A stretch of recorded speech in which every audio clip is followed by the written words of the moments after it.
Stadium. And we're just moments away from game time, and we're going to go to Larry Shelton for tonight's starting lineups. For the visiting Gate City Blue Devils on offense, at split end, Matt McClellan, 6'1", 170-pound senior. At left tackle, J.C. Oakes, 6'3", 235-pound junior. At left guard, Matt Johnson, 6 feet, 207 senior. The center, Jason Kilgore, 5'11", 270-pound junior. The right guard, Chad Beasley, 6'4", 200-pound sophomore. The right tackle, Sean Becker, 6 feet, 200-pound senior. And the tight end, Wes Ford, 6 feet, 170-pound senior. At halfback, Matt McClellan, 5'9", Matt Clayball, 5'9", 150-pound senior. And Joey McBride, 5'11", 160-pound senior. The fullback will be Kelvin Gibson, 5'9", 170-pound senior. And the quarterback tonight is Josh Shoemaker, 6'3", 180-pound sophomore. For Appalachia on offense, at split end, Todd Jesse, 6 feet, 186-pound senior. The left tackle, Toby Needham, 5'11", 263-pound sophomore. The left guard, Rick Mullis, 6 feet, 198-pound senior. The center, Brandon McCray, 5'11", 178-pound senior. The right guard, Harold Bowman, 6 feet, 250-pound senior. The right tackle, Neil Hopkins, 5'8", 208-pound senior. And the tight end, Chris Mabe, 5'11", 185-pound senior. At halfback for Appalachia, Larry Huff, 6'2", 185-pound senior. Travis Clark, 5'11", 142-pound freshman. The fullback, Dub Varner, 5'10", 173-pound sophomore. And the quarterback for the Appalachia Bulldogs, Travis Turner, 6'3", 180-pound freshman. Now, a couple of halfbacks we may see from Appalachia, maybe a couple of tackles in the backfield. If they are, it will be number 73, Tony Myers, and number 77, Michael Myers. So, PJ, it looks like this could be a very offensive show tonight, I believe. I think the emphasis tonight has to be put on Gate City's offense, and Appalachia's going to score some points. Gate City's got to score, I believe, quite a few points to be able to win. Appalachia scored over 50 points 1 week ago against Thomas Walker. They are traditionally known for mixing up the offenses. That's a trademark of head coach Tom Turner. He's a crafty one, but he has been successful here with the Bulldogs. They take their time to take the field. They always wait to the last minute. It's a motivation ploy, and they wait again as they will enter the field to our left here at Riggs Stadium. The Gate City fans are across the way. The Appalachia Bulldog faithful have taken the home sidelines below us. The scoreboard is in the corner on the far side to our right, and the Bulldog team wearing their dark blue jerseys, blue helmets as well, yellow pants with the yellow lettering and numerals. They are massing at the left end of the field. They'll be charging through the band and charging through the paper barrier, and we are moments away from kickoff here at Riggs Stadium in Appalachia. Week 8, Gate City is 5-2. Richlands is Appalachia is 6-1. And here come the Bulldogs. They receive a rousing round of applause from the hometown faithful. And we are moments away from football on an absolutely gorgeous Friday night here in October. Last week, Gate City losing 26-13 against Richlands, and it was Appalachia 52-26 against Thomas Walker. Next week, the Blue Devils will travel just down the road from here a piece. It's to Bullitt Park and facing Thomas Jones and the rest of those powerful Powell Valley Vikings. And the next week, Appalachia will go on the road for a crucial Lonesome Pine District matchup at Coburn. Nick Colabro is the Gate City head coach. Tom Turner calls the shots here in Appalachia. Looking at the Highlands District standings coming into tonight, Gate City is 3-0. Virginia High and Lee, they are kind of tied there. Lee is 1-1. Virginia High has concluded its Highlands District slate. They are 2-2. Abingdon is a game behind, 0-1, and Marion is 0-2. Tonight, Lee is at Marion, Virginia High is at Coburn, and Abingdon is at Carroll County. Looking at the Lonesome Pine District, Appalachia is on top with Powell Valley. They are both undefeated and possibly heading to yet another season-ending showdown. Appalachia is 4-0 in the Lonesome Pine. Powell Valley is 3-0. Coburn 3-1, J.I. Burton 2-2, Clintwood 0-3, J.J. Kelly 0-3, and Pound 0-3. Virginia High is at Coburn, Burton is at Thomas Walker, J.J. Kelly is at Powell Valley, and Irvington is at Pound as the team captains meet near midfield. Larry, some thoughts on tonight's game as we're just about ready for the kickoff? Well, I think execution on the Blue Devils' part offensively is a big key. When you have to move people around a little bit because of injury can cause you a lot of problems. I believe Coach Colabro's made the least amount of moves that he could make, and that's what a coach wants to do. You don't have to move 2 or 3 people and possibly weaken the spot. So I think he's made the least amount of moves that he can make and hopes his offense will click. And I think we'll see a couple different formations tonight. Gate City's got to execute, though, I believe, both offensively and defensively to do well. Last week it was Jeremy McCommons of Richlands rushing for over 200 yards against the Blue Devil defense. Only one other back has done that this year, and that was Nathan McLaughlin. 2 players that share similar styles. They run out of the I formation, they run standing straight up, and they both were able to gain big yardage against Gate City. The Bulldogs feature multiple sets, as we talked about. Quarterback is Travis Turner. He's a freshman, and this may be the only school in Southwest Virginia where the starting quarterback does not hold the most passing yards on the team. Larry Huff was a quarterback last year as a junior. He's a senior running back this year, and he passed for nearly, I believe he passed for almost 900 yards last year, perhaps over 1,000. We'll check on that momentarily. But anyway, Huff was a standout. He also had 500 yards. He replaced Ken Sizemore.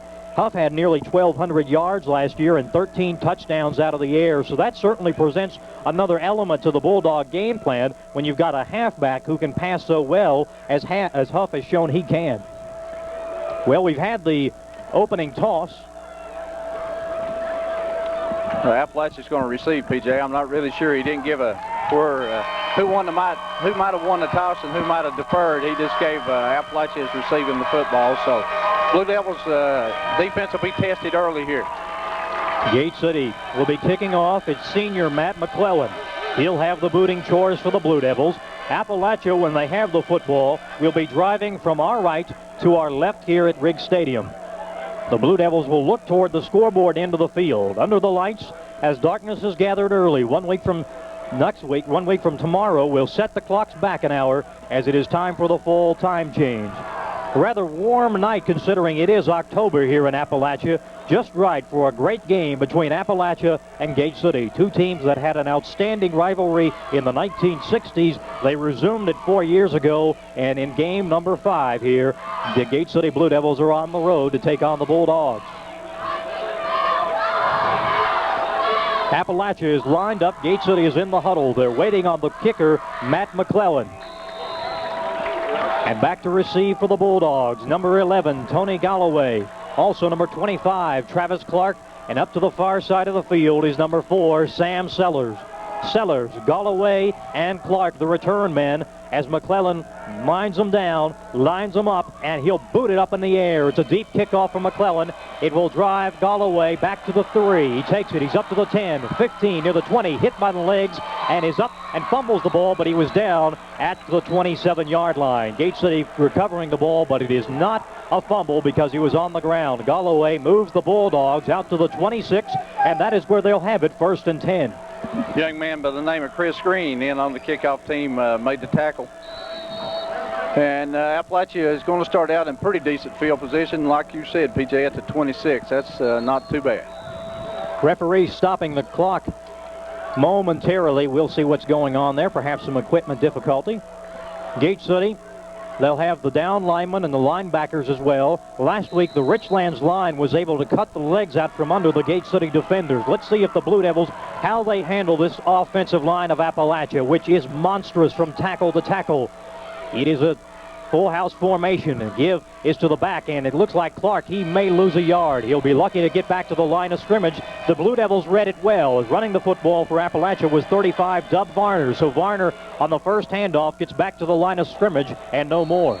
Benny Wolf and Joel Stacy played it well on the right side. Benny coming up from his linebacker spot, and Joel Stacy from his right defensive end spot, as Blue Devils have our linebackers up pretty close and almost a 6-man line. Beasley and Johnson are the linebackers in the middle. And here is the freshman Clark as Appalachia runs out of the formation with a wide out to this side. Again, they go to the short side of the field. Turner breaks off a tackle in the backfield, is forward, and he is going to be down at the 28, and a flag thrown on Gate City, perhaps a face mask or a late hit. I believe it was definitely a face mask, PJ, and that's the sign that the referee gives. Turner got a gain of 2, so you could tack on 15 yards because of the face mask on the part of Gate City. It was a quarterback keeper by Travis Turner around the left end, and Gate City turns it into a much bigger gain with the face mask penalty. Larry, that's something we did not see much of last week against Richlands. Perhaps only one penalty against Gate City, but they opened tonight up with a big one. Well, that's a tough thing.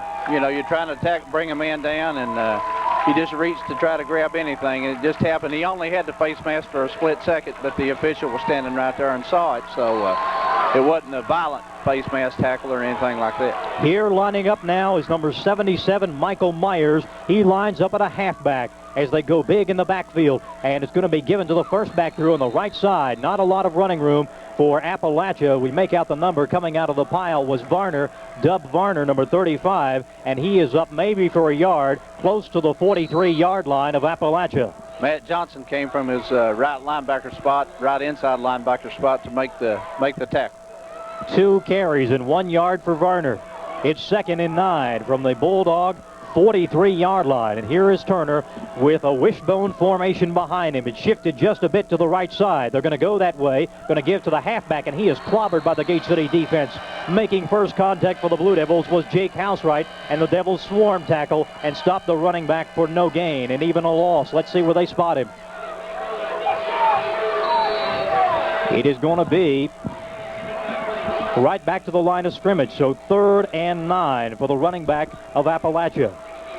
Johnson again cleaned up on that tackle and hit a pretty hard lick. I expected the football to come out, PJ, but he held on. The Bulldogs shift players around. They had a wishbone. Now they have 3 wideouts. Single set back behind the quarterback, Turner. He calls the signals. Gate City bunches up the line. Quick pass out to the right side. It's Huff taking the ball, breaks a tackle, but he's up to the 45, and that's it. And that draws a cheer from the Gate City faithful on the far side. Larry Huff on a quick pass out from Travis Turner on the far side. Huff gets maybe a yard, and that's about it. The Bulldogs face 4th and 8 at the 45. Like Beasley, Matt Clayball, and Larry Jackson all over there to make the tackle. Good defense that time. Good defensive reaction from the Blue Devils and on every play that Appalachia ran, really. 4th and 8 from the Bulldog 45. The Blue Devils send Gibson and Matt Clayball back to receive. Here's the punt by number 21. That was Jesse. It goes to the far sideline, bounces at the 37, and it's out of bounds at the 34 of Gate City on the Blue Devils sideline. So that's where Gate City will have the football to start their first offensive possession of the night. 1st and 10 Blue Devils at their own 34. 8 minutes and 54 seconds left in the first quarter. Blue Devils, I believe, on offense will just kind of peck around until they find something that works, PJ. They may try 2 or 3 different things until they find a formation or something that works real good for them. I formation is what Gate City features to start this offensive drive. Shoemaker calls the signals. He's going to give to the tailback along the right side, up near the 40. Hit as he has a gain of close to 5 yards. Running the football for the Blue Devils was Matt Clayball. The senior takes it all the way up close to the 40-yard line. Gain of 6 for Matt Clayball. Tackle that time by Larry Huff for Appalachia from one of his defensive back spots. Blue Devils had a hard time running the football up the middle last week, but they got a nice surge from the right side of the offensive line, and it is 2nd and 3.5. Shoemaker again with the I formation. Wide out is to this side. He's going to give to Matt Clayball again, trying the right side. Appalachia collapses quickly after a gain of 2, and that is about it. As coming out of there, leading the charge was number 77, Michael Myers. Also unstacking there, number 89, Kenneth Brooks. And as always, Chris Mabe, number 19, a senior who has started ever since his freshman year. He has been all-state the past 2 years, 1 year at cornerback, last year at linebacker, and he is truly a motivational leader of this team. And Mabe has done a real good job, like you said, for him. He's probably the leader on this team, I would say, PJ. 3rd and 2 for Gate City. The ball is at the 42 of the Blue Devils. Marching from left to right, they need to get to the 44. Give to Matt Claybaugh, breaks a tackle, has the first down on the left side. He's up near the 45. He was hit initially in the backfield by number 77, Michael Myers. He was able to elude him, shook off another tackler, and he surged forward for the first down. And Matt Claybaugh did most of that on his own. He broke a couple of tackles, got the 2 or 3 yards that they needed for a first down, and just sheer second effort that gave us the first down. Claybaugh has carried the ball all 3 times for Gate City. The clock is ticking down, 7 minutes and 20 seconds, no score. 1st and 10, Blue Devils from their own 44. Shoemaker with a split into this side. I formation, the tailback is set deep, and we have motion. Looked like Shoemaker might have raised up out of the quarterback position, and it's going to be motion on Gate City. Back the Blue Devils up 5 yards as the quarterback made a move to stand up, and that'll move them back 5 yards. Blue Shoemaker may have been trying to call an audible there, and it looked like maybe the defensive tackle on the right side couldn't hear the signals that well, and flinched a little bit as about the time Shoe did make a move himself. And so the referee threw the flag, and we do have an illegal procedure call.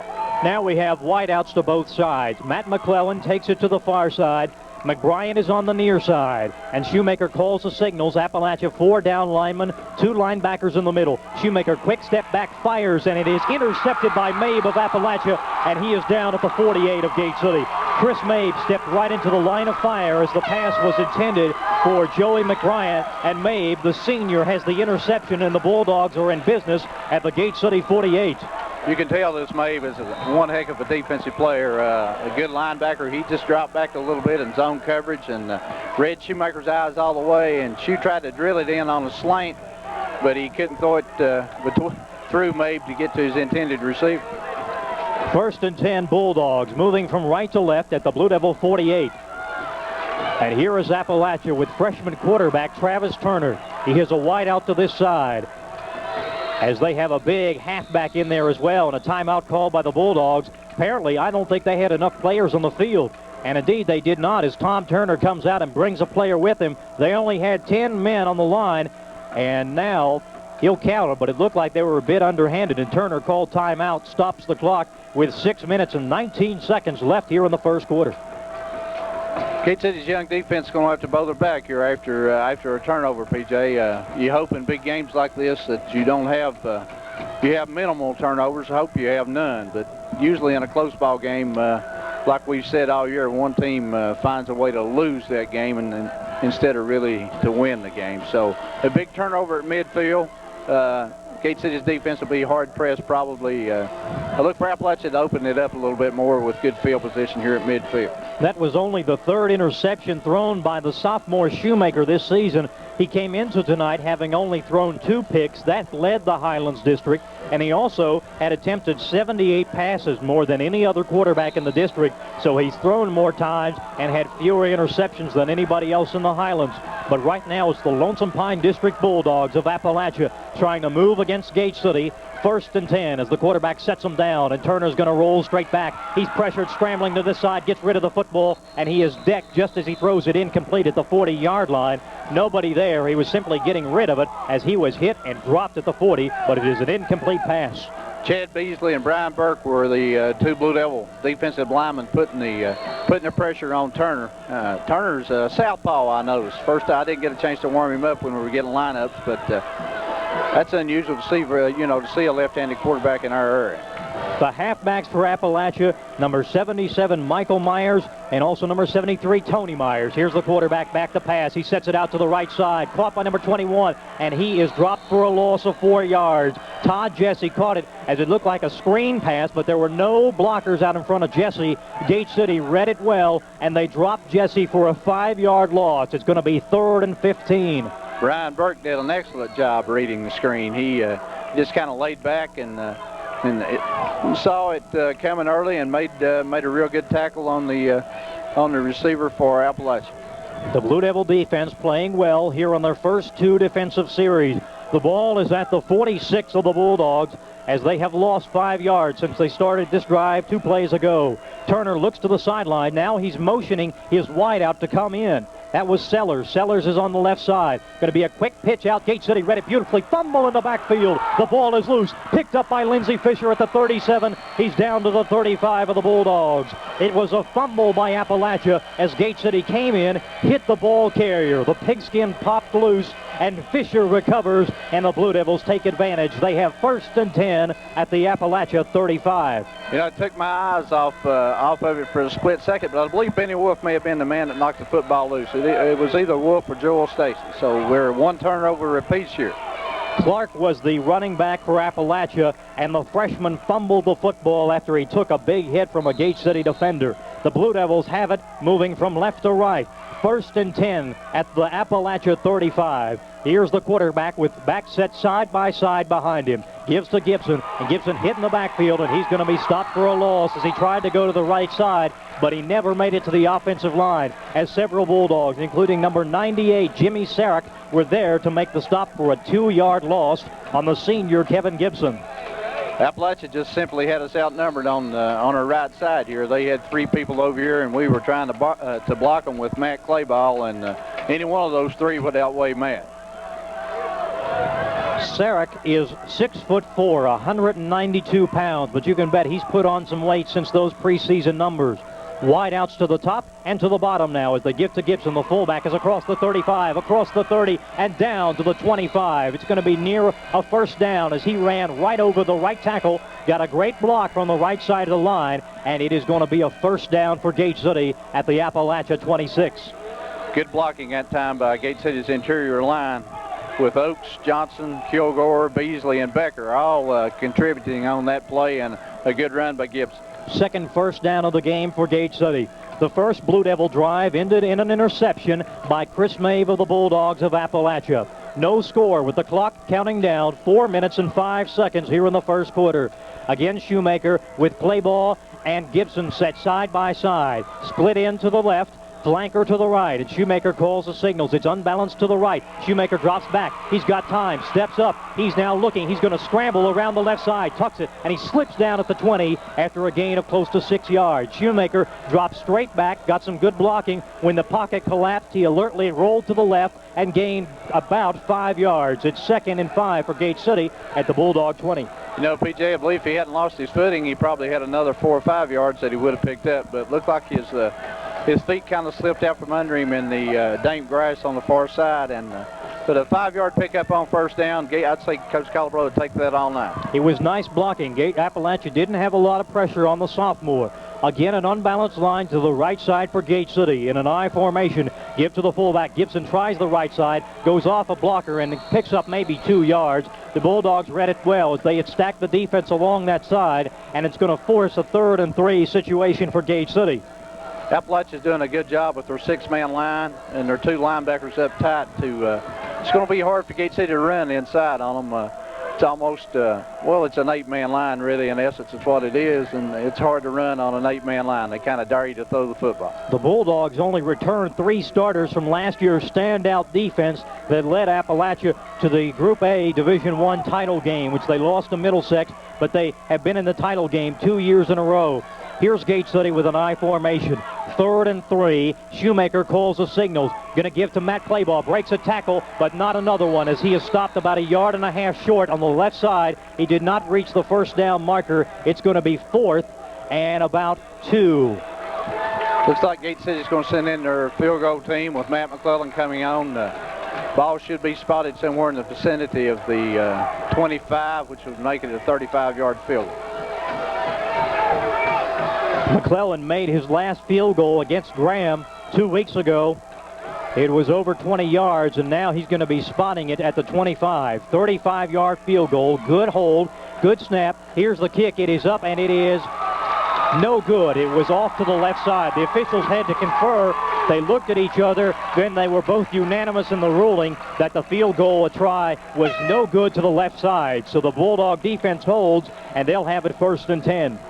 Well, that's a momentum switcher, I guess, for Appalachia to turn over the football in their own territory pretty deep, and Blue Devils not be able to get anything out of it. So we'll see how the Appalachia offense responds here.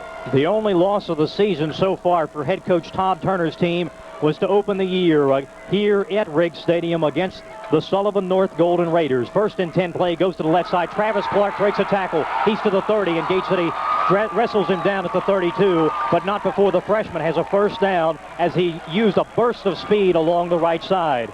And only Matt Clayball kept that from being a 75-yard touchdown, because Matt was the last man and he pulled him down by a shirt collar, or he was off to the races, Speedo. Gain of 12 for Clark. He now has 10 total, including the lost yardage earlier. 1st and 10, Bulldogs on the move. Far side of the field on the right hash mark. The Bulldogs have it at their own 32. Power I formation, going to give to the tailback. Fumble in the backfield as there was a mistake between Clark and Turner, the quarterback. Gate City pounces on Turner, and he is sacked for a 4-yard loss. Some miscommunication as if Clark was not expecting the handoff from the freshman quarterback, Turner. Now, Lindsey Fisher did a good job. He saw the miscommunication, saw the fumble, and came in and stopped stopped Turner in the backfield. An official's timeout as somebody on Gate City is getting their headgear worked on. 1 minute exactly to play here in the first quarter at Appalachia. The Bulldogs and the Gate City Blue Devils are tied 0-0. Nobody has scored. This is Appalachia's 3rd possession of the game. Gate City's had 2. Both teams with 1 turnover so far, and the clock ticks down under 1 minute. Appalachia going to give to the fullback. Nope, Turner keeps it himself on the play action, rolling out, and Gate City sacks him. He delivers the ball, though, and was it caught by Huff? No. Turner was in the grasp. He was almost to the ground, and he got off a wobbly pass intended for Larry Huff, and perhaps good for the Bulldogs that it was dropped by Huff, because it would have resulted in a loss. Instead, it's going to be 3rd and 14. Good pressure that time by Larry Jackson and Joel Stacy, along with Burke that time, to put the pressure on Turner. Turner is 1 for 4 for -4 yards. The clock stopped on the incomplete pass at 42 seconds, and the Bulldogs have it 3rd and 14. The Gate City defense has looked sharp tonight.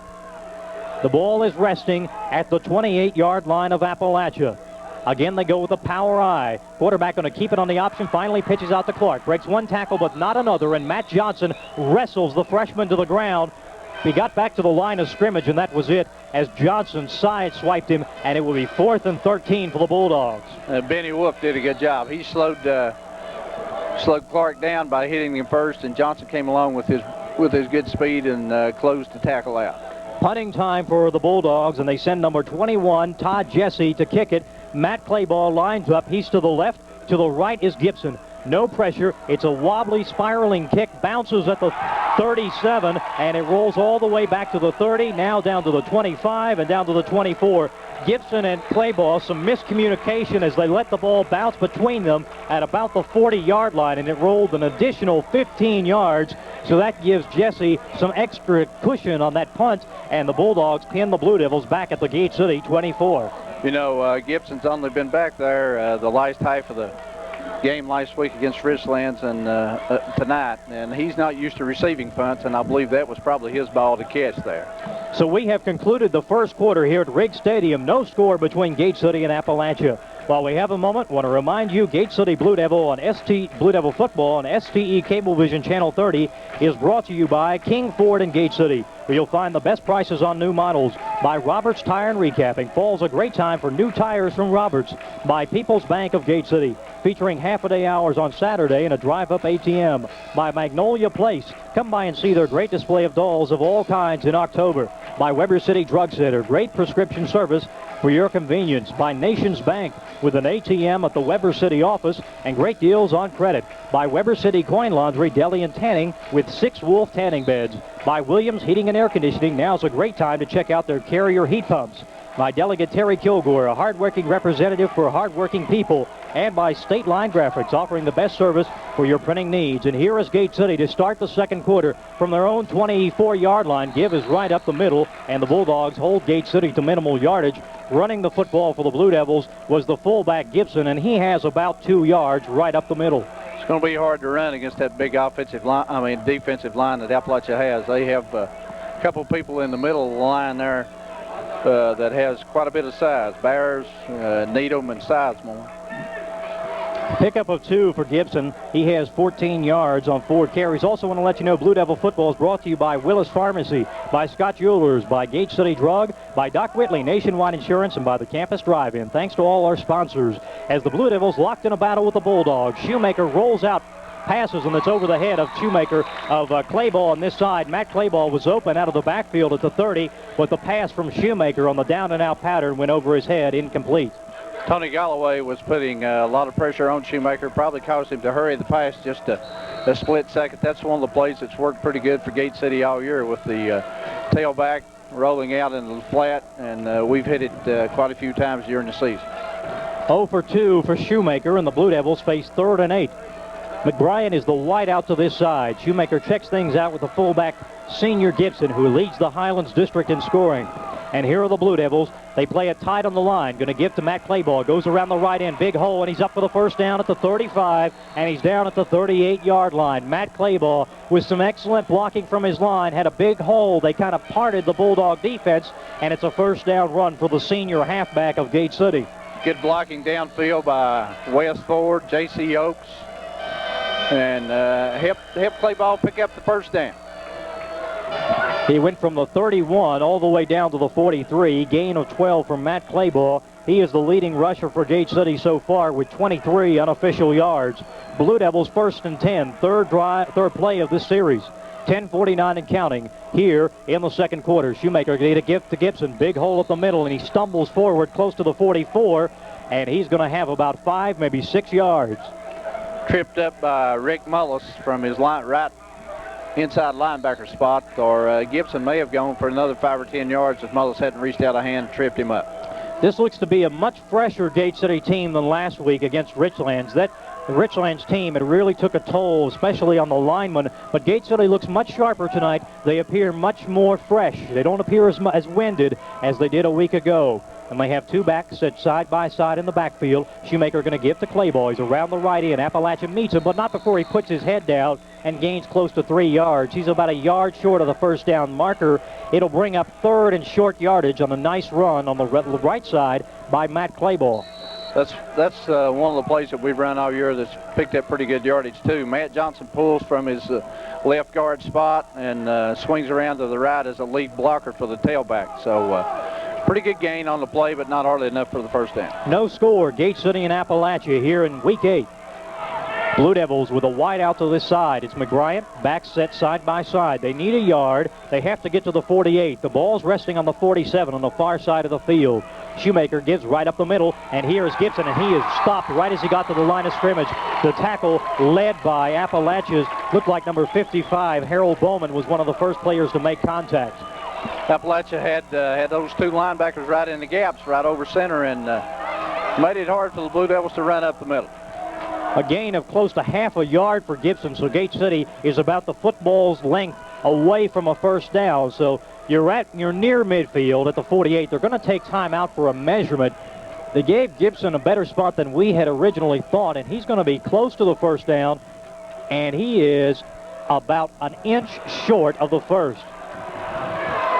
A dilemma here for Nick Colabro. The field position's really not with you, but do you go for it on 4th and an inch? 9:14 left in the second quarter. Well, I tell you, it is a big gamble. It's early in the game, and I believe Gate City is going to punt, and that's probably the right decision to make. The Blue Devils captains and seniors. Quarterback Shoemaker's on the sideline. He comes out of there with Oakes, also with number 58. Or 59, that was Sean Becker, so some of the linemen. And the Blue Devils are going for it. It's 4th and an inch. Clock counting down. No score here in Appalachia. It's a T formation behind the quarterback. They need an inch to get the first down. The fullback is in motion. Shoemaker on a quarterback sneak dives forward, and he has the first down up near the 49-yard line. It was a play like that a couple of weeks ago, or it was against Richlands that he lost the football, but Shoemaker holds on this time, and he has the first down at the 49 of Gate City on 4th and inches. He got some good blocks over on his left side from Johnson and Kilgore and Oakes, and Shoemaker has that big body, 6'3" frame, and just got over top of those guys and stretched out and made the first down really quite easily, PJ. He needed an inch, and he got about a yard and a half. Again, the T formation for Gate City. Wide out is to the short side of the field.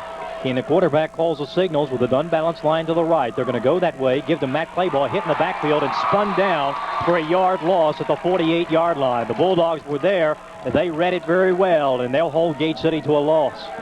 Yeah, I believe that play was made by Huff. Huff was all the way up on the line of scrimmage from his cornerback spot, along with Mabe on the tackle. And two of the seniors on defense for Appalachia made a big play right here early. They'll say a loss of a half yard, so we'll call it 2nd and 10 for Gate City. They're moving from right to left. The ball is on the far hash mark, and the sophomore Shoemaker calls the signals. T formation. It's the same formation they had a moment ago. And he's going to give to the last man through. Here's McBrien. Starts to the left, goes back up the middle, and he's into Bulldog territory down to the Appalachia 47. Todd Jesse's a man that made the tackle for Appalachia from his defensive end position. Jesse's another one of those young men that has a couple state championships under his belt with a lot of experience, and one of the leaders on this Appalachia team. First carry of the game for McBrien nets the senior 4 yards. It's 3rd and 7 for Gate City. The Blue Devils starting this drive way back into beginning the second quarter. We're at the 7:15 and counting mark. I formation for Shoemaker. Wide outs to both sides. He's going to try a quick pass, and the out pattern is caught by McClellan. No, he dropped the ball on the far side. McClellan was running a quick down and out pattern from his wide out position, and he dropped the ball right in front of the Gate City sideline. Probably if he'd caught the ball, would only picked up a couple yards. Looked like Mabe was right there, along with Clark from his defensive back position. There's no doubting what Gate City's going to do with it on this 4th down. McBrien is in the punt. It's 4th and 7. 7:06 left in the second quarter. Here's the snap. Appalachia does not pressure. It's a booming kick. Clark waits for it. It bounces at the 17. He'll let it roll down to the 10, and that is where Gate City will down it, right about the 10-yard line of Appalachia on the near hash mark. Downing it for the Blue Devils was number 40, Kevin Gibson. So that is where Appalachia has the football to start their drive with 6 minutes, 57 seconds left in the second quarter. No score between the Bulldogs and the Gate City Blue Devils. Another good punt from Joey McBride. He kicked away from Clark, I believe, and Blue Devils got a good bounce and have pinned Appalachia back deep. Bulldogs have it at their 10-yard line with Travis Turner. He's the son of head coach Tom Turner. Been much talked about. He's a freshman, was a star as an 8th grader last year. He's going to give to the halfback, and Clark is dropped right about the 10-yard line. The Blue Devils scrambled, but there was no fumble on the play. So Travis Clark, the speedster as a freshman and a halfback, did not get much, and the Gate City has done a nice job of stifling him so far in the first half. Yeah, Jake Hasright came in from his left outside linebacker spot, made the tackle, got through the offensive line into the backfield and grabbed the ankle and brought him down. Tom Turner calls timeout for Appalachia, and the longtime head coach. He's been here since 1979. He won a state title in 1989. He repeated it in 1992, took his team to the championship game a year ago. So he is an experienced head coach. And also experience, it's nice to see Bill Housewright, the Gate City defensive coordinator, back on the sidelines. He suffered a back injury before last week's game against Richlands, was unable to take his usual position on the Gate City sideline. Instead, he was on top of the press box directing the defense. But he is truly a motivator, and it's really good to have his presence back out there on the sideline for the Blue Devils.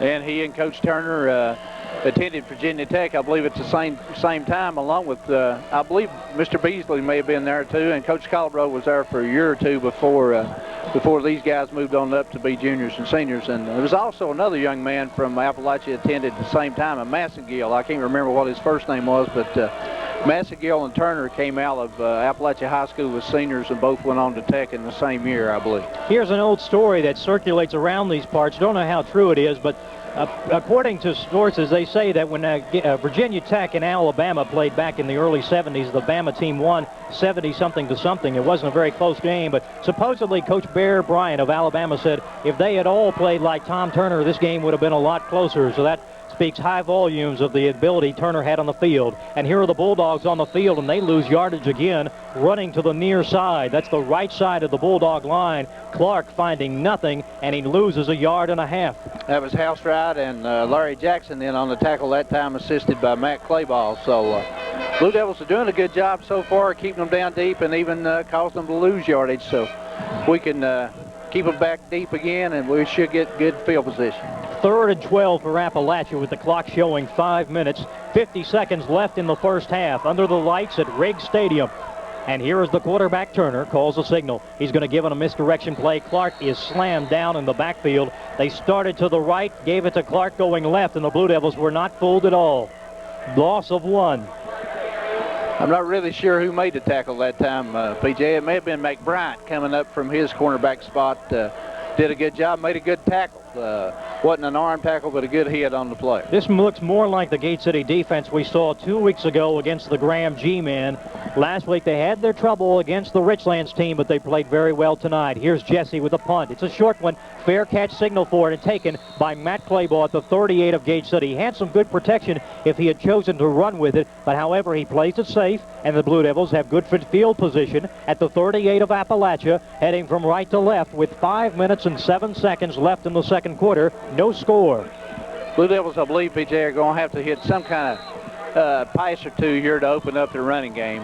So far, Shoemaker hadn't been able to click on his passing game, and we're going to have to hit a pass or two, or they'll continue to play that 8-man line against us all night. Gate City with very good field position. Wide out is McBryant to this side. An I formation for the Blue Devils. They play double tight end. Shoemaker calls the signals. They're going to give to Claybaugh. He bumps into his blocker, and it gets back to the line of scrimmage. The Bulldogs wrestle him back from there. His forward progress will allow him maybe a yard, but the Bulldogs were very ready, and they had clogged up the hole, forced Claybaugh to hit his own blocker, and that stymied the play. That's Mabe again. They're putting so many men on the line of scrimmage. They have more men up there than Gate City has people to block, and Mabe just shot in that time from his outside linebacker spot, almost like a defensive end, and brought the play down the backfield. It was no gain for the senior halfback Claybaugh, who is 10th in the Highlands District in rushing. I formation behind the quarterback, calls the signals. 4:26 and counting. Going to again give, nope, it's a play action pass. Shoemaker rolling to the right, looking, he's hit as he lofts the ball toward the end zone. Man is open, but the ball wobbles to the right of him, incomplete. It was about 5 or 10 yards to the right of the intended receiver, and that is Joey McBryant. The quarterback Shoemaker took a good lick on the far sideline as he unloaded the ball at the 42. It sailed to the end zone, incomplete. I tell you what, these two coaching staffs know each other so well. Appalachia read pass on the play, dropped our linebackers back in coverage. We only had a 2-man pattern out, one on the right side. On the short side, on the short pass, that man was covered by 3 players. And the guy on the left side that took the long pattern had to go all the way across the field, and Shoemaker rolling the opposite direction didn't see him, I don't believe. It's 3rd and 10 for Gate City. The ball is resting in the center of the playing surface, and Shoemaker is under the center Kilgore with an I formation. The tailback is about 4 yards deep. He calls the signals, does Shoemaker. Going to run the misdirection. Here's number 41, Housewright, carrying the ball around the right end. He's up near the 35 and out of bounds at the 34. The Bulldogs pursued it well as Housewright took it on a misdirection end around, and he got about 5, but it's going to be 4 or 5 yards short of the first down. Well, the Blue Devils may very well go for it here, PJ. Their defense has held Appalachia pretty good tonight, and it's too long to try a field goal for McClellan, so Coach Calabro elects to go for it on 4th and 7 here. 4th and 7. The ball is resting just past the Appalachia 35. Gate City's got to get to the 29.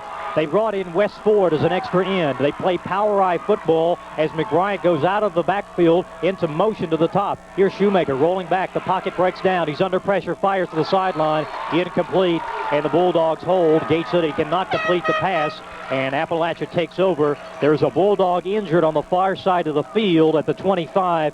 Huff is tending to him. We'll see if we can spot who it is. I don't see Mabe anywhere. And I think that might be him down on the ground. It may be Clark. Yeah.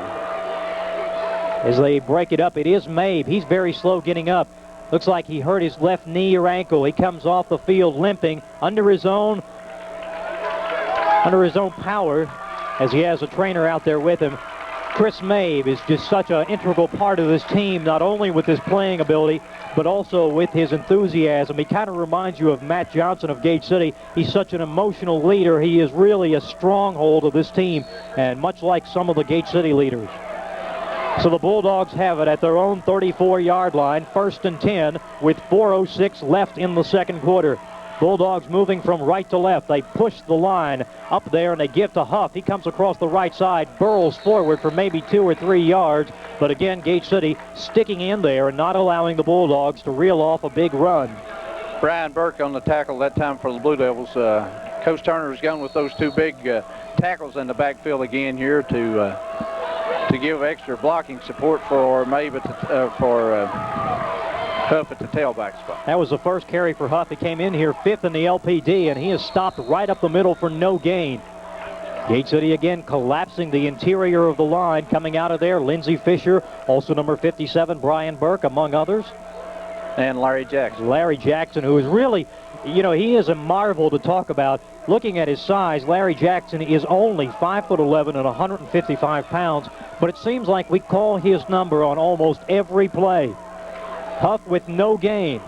And here are the Bulldogs, 3rd and 5. Turner's going to keep it around this side, and he is dropped at the line of scrimmage. Not much room for him as he is tackled at the 40-yard line. Benny Wolf was there, Joey McBryant, as well as Matt Clayball.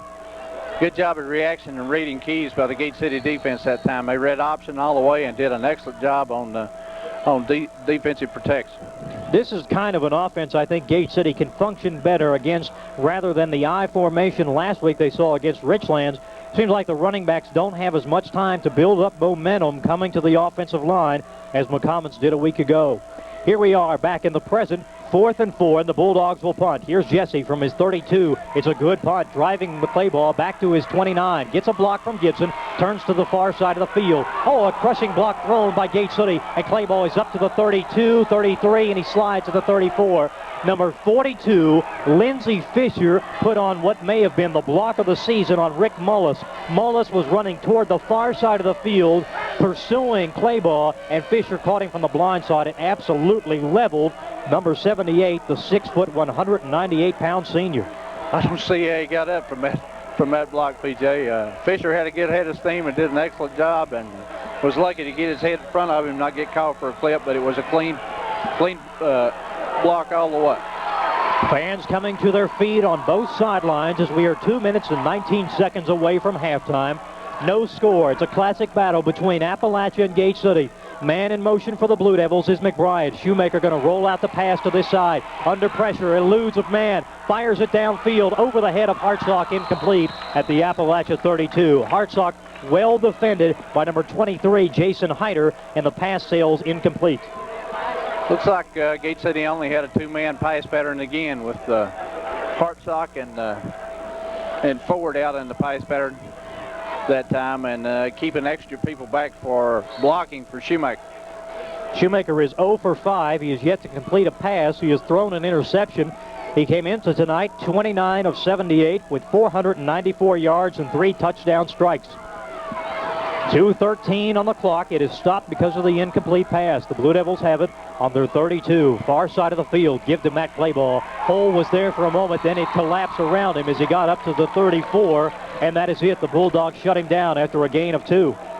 He was hit by Harold Bowman that time from his defensive tackle spot. A 6', 250-pounder against the 5'9", 150-pounder. So Clayball had to give up 100 pounds. Unofficially, Matt Clayball, the senior halfback, has 8 carries and 29 yards, and we have another stoppage of the clock.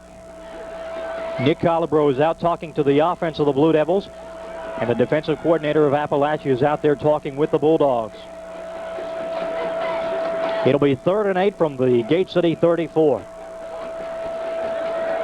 This kind of game has kind of gone as we thought. We knew both teams' offenses would be able to move pretty well, but the defenses have really risen to the occasion. The Gate City defense has managed to turn off the spigot, if you will, of yardage on Appalachia, with the Bulldogs playing very good defense as well.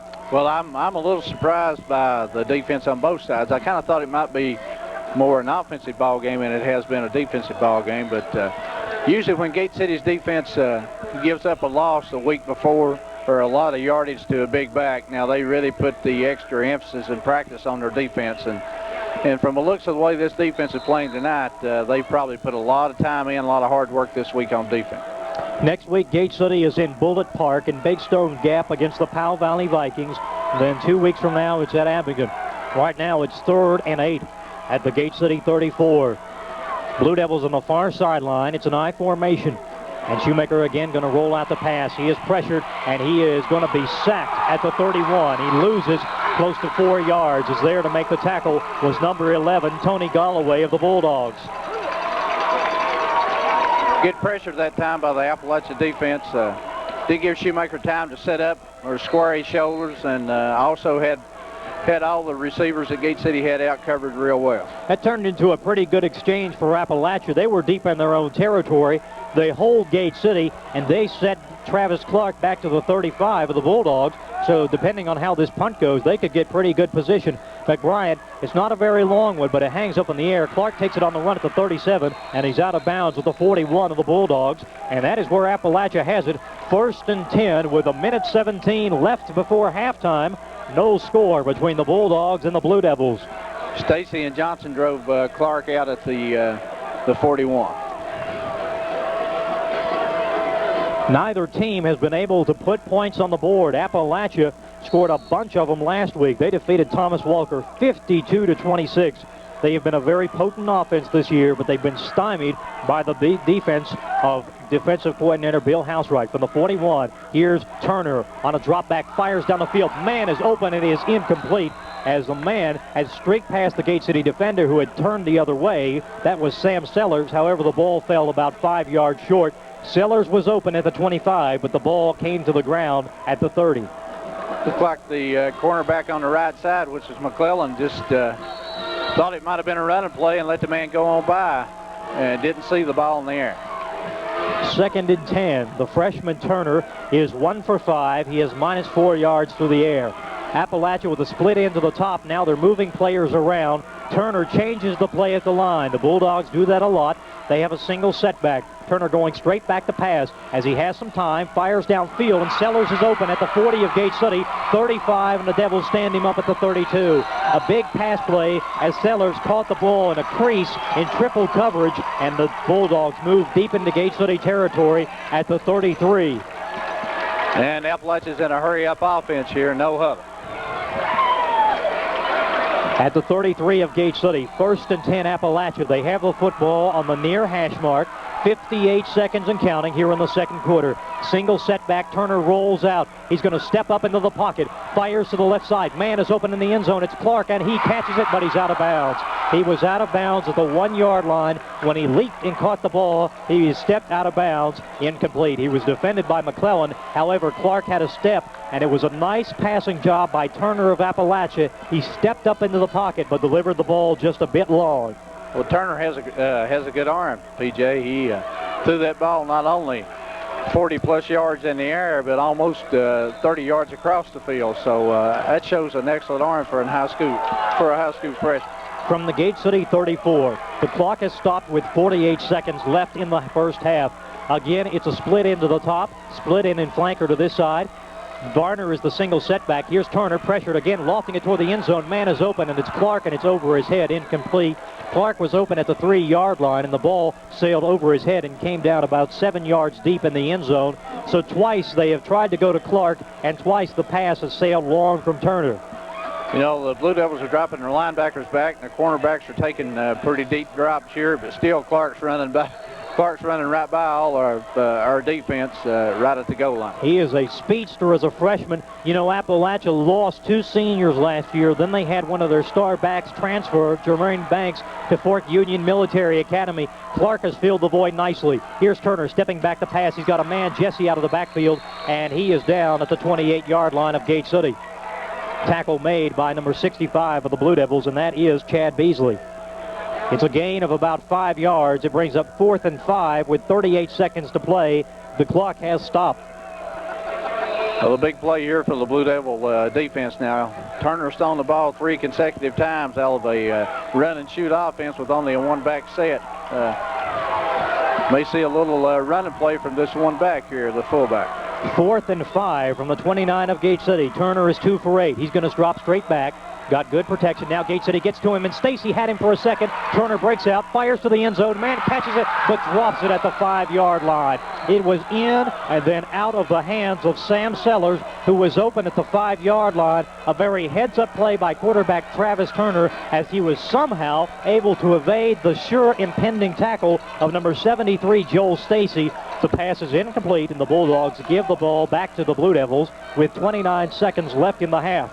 The Blue Devils dodged the bullet there for sure, because Clark was wide open, and Turner laid the ball right in our team. He just wanted to run with it before he caught it. Remember a couple of weeks ago against Tazewell, Gate City had the ball in the same situation. They decided to go with a Hail Mary pass. It was intercepted. They managed to hold Tazewell out of the end zone. Here it is an entirely different situation, as Shoemaker will take a knee at the 24-yard line, and the clock ticking down, 23, 22 and counting. And that may be the final play of the half. Appalachia trying to draw some applause from their fans. 15 seconds and counting here in the second quarter. No score between the Bulldogs and the Blue Devils, and this one has just been about as you expected, a defensive struggle. Well, the offense has scored a lot the last couple of weeks, but really, when you think of these two teams, you think defense, and that has been the story of the first half. We finish up 2 complete quarters from Jim Riggs Stadium in Appalachia.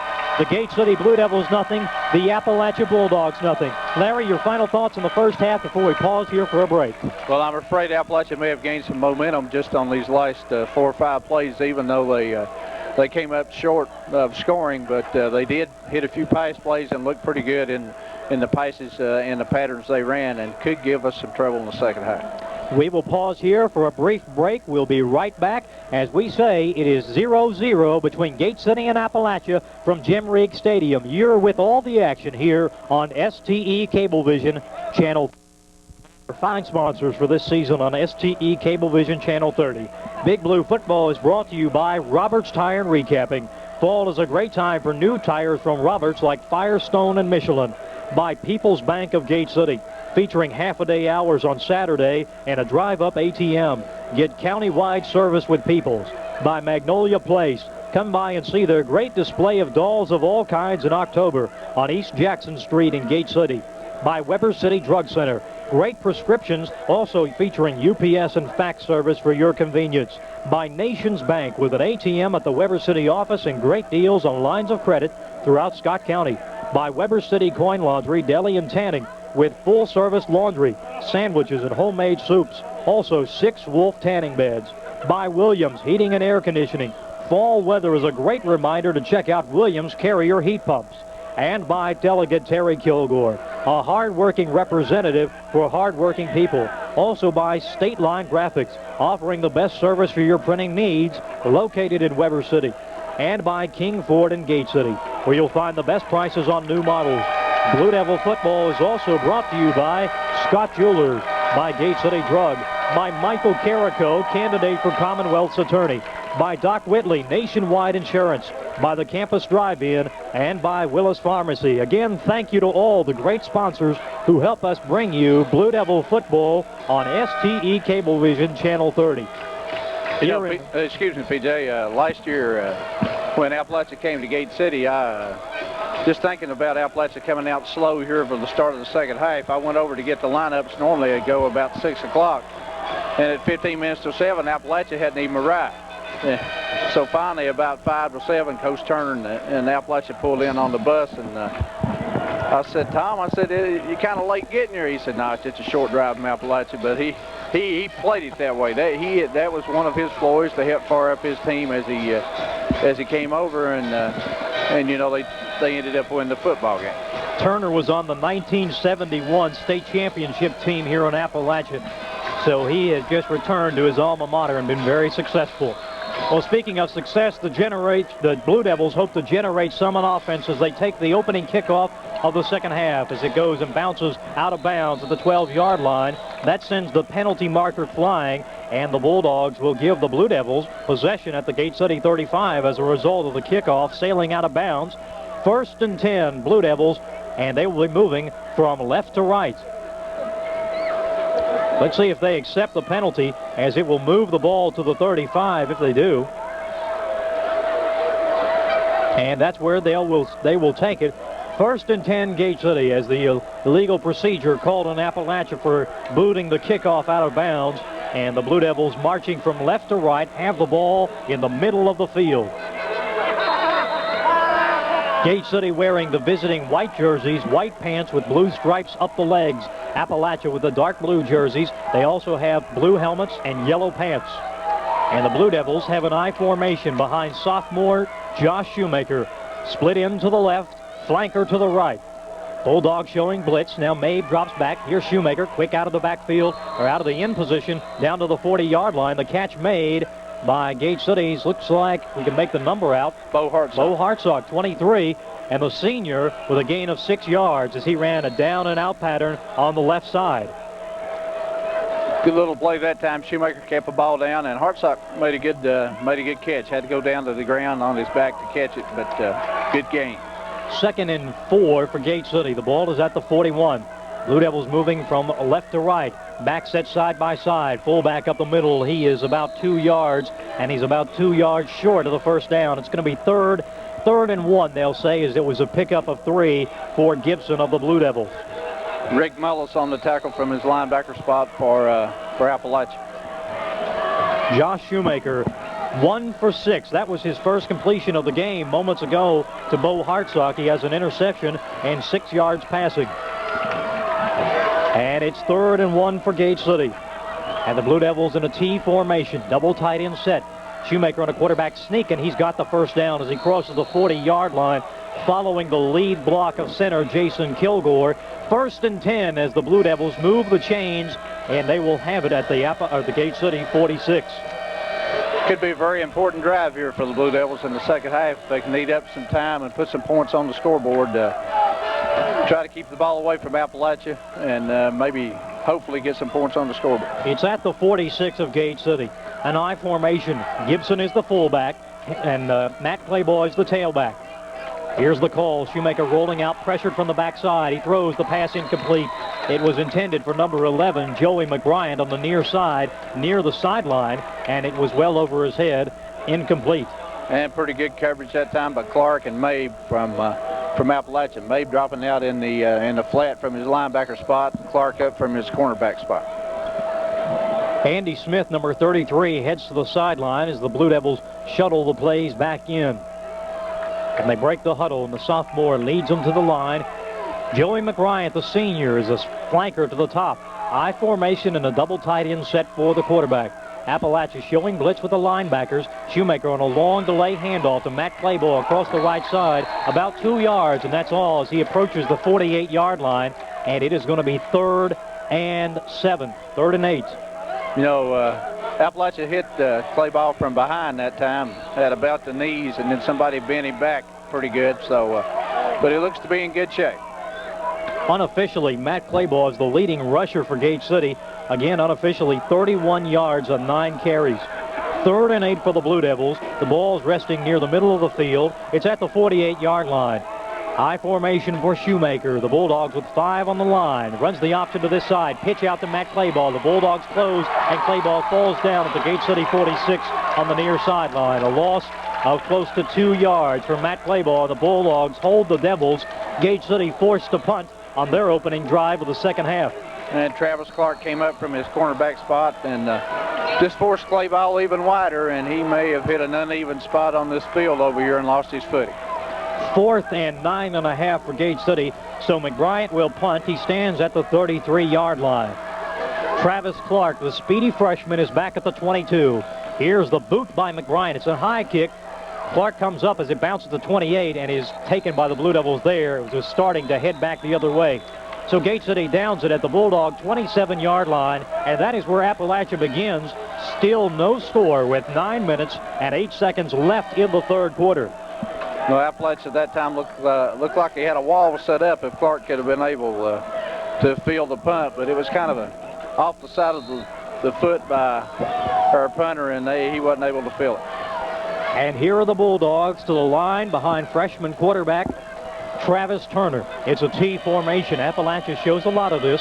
They're going to run to the right side. Give us to the halfback. Clark is tripped up just as he crossed the offensive line, and he's held to a gain of 1.5, maybe 2. Clark had some speed going across the right side, but somebody grabbed him from the ankle and tripped him up after a gain of 2. I believe the tackle was made by Brian Burke from his defensive tackle spot. That looks like the play that Clark had his big gainer on in the first half. 2nd and 8 for the Bulldogs from their own 29. The Blue Devils playing defense as Appalachia moves from right to left. The Bulldogs ranked number 3 in Southwest Virginia. The Blue Devils number 4. Again, they're going to go to the right side. Turner turns it up, and he keeps it to the 40, to the 45, ahead to the 50, still on his feet, 40, 35, 25, 20, 10, down to the 5, touchdown, Appalachia. Travis Turner started to run to the right side, and then he turned it up the middle, and he goes all the way.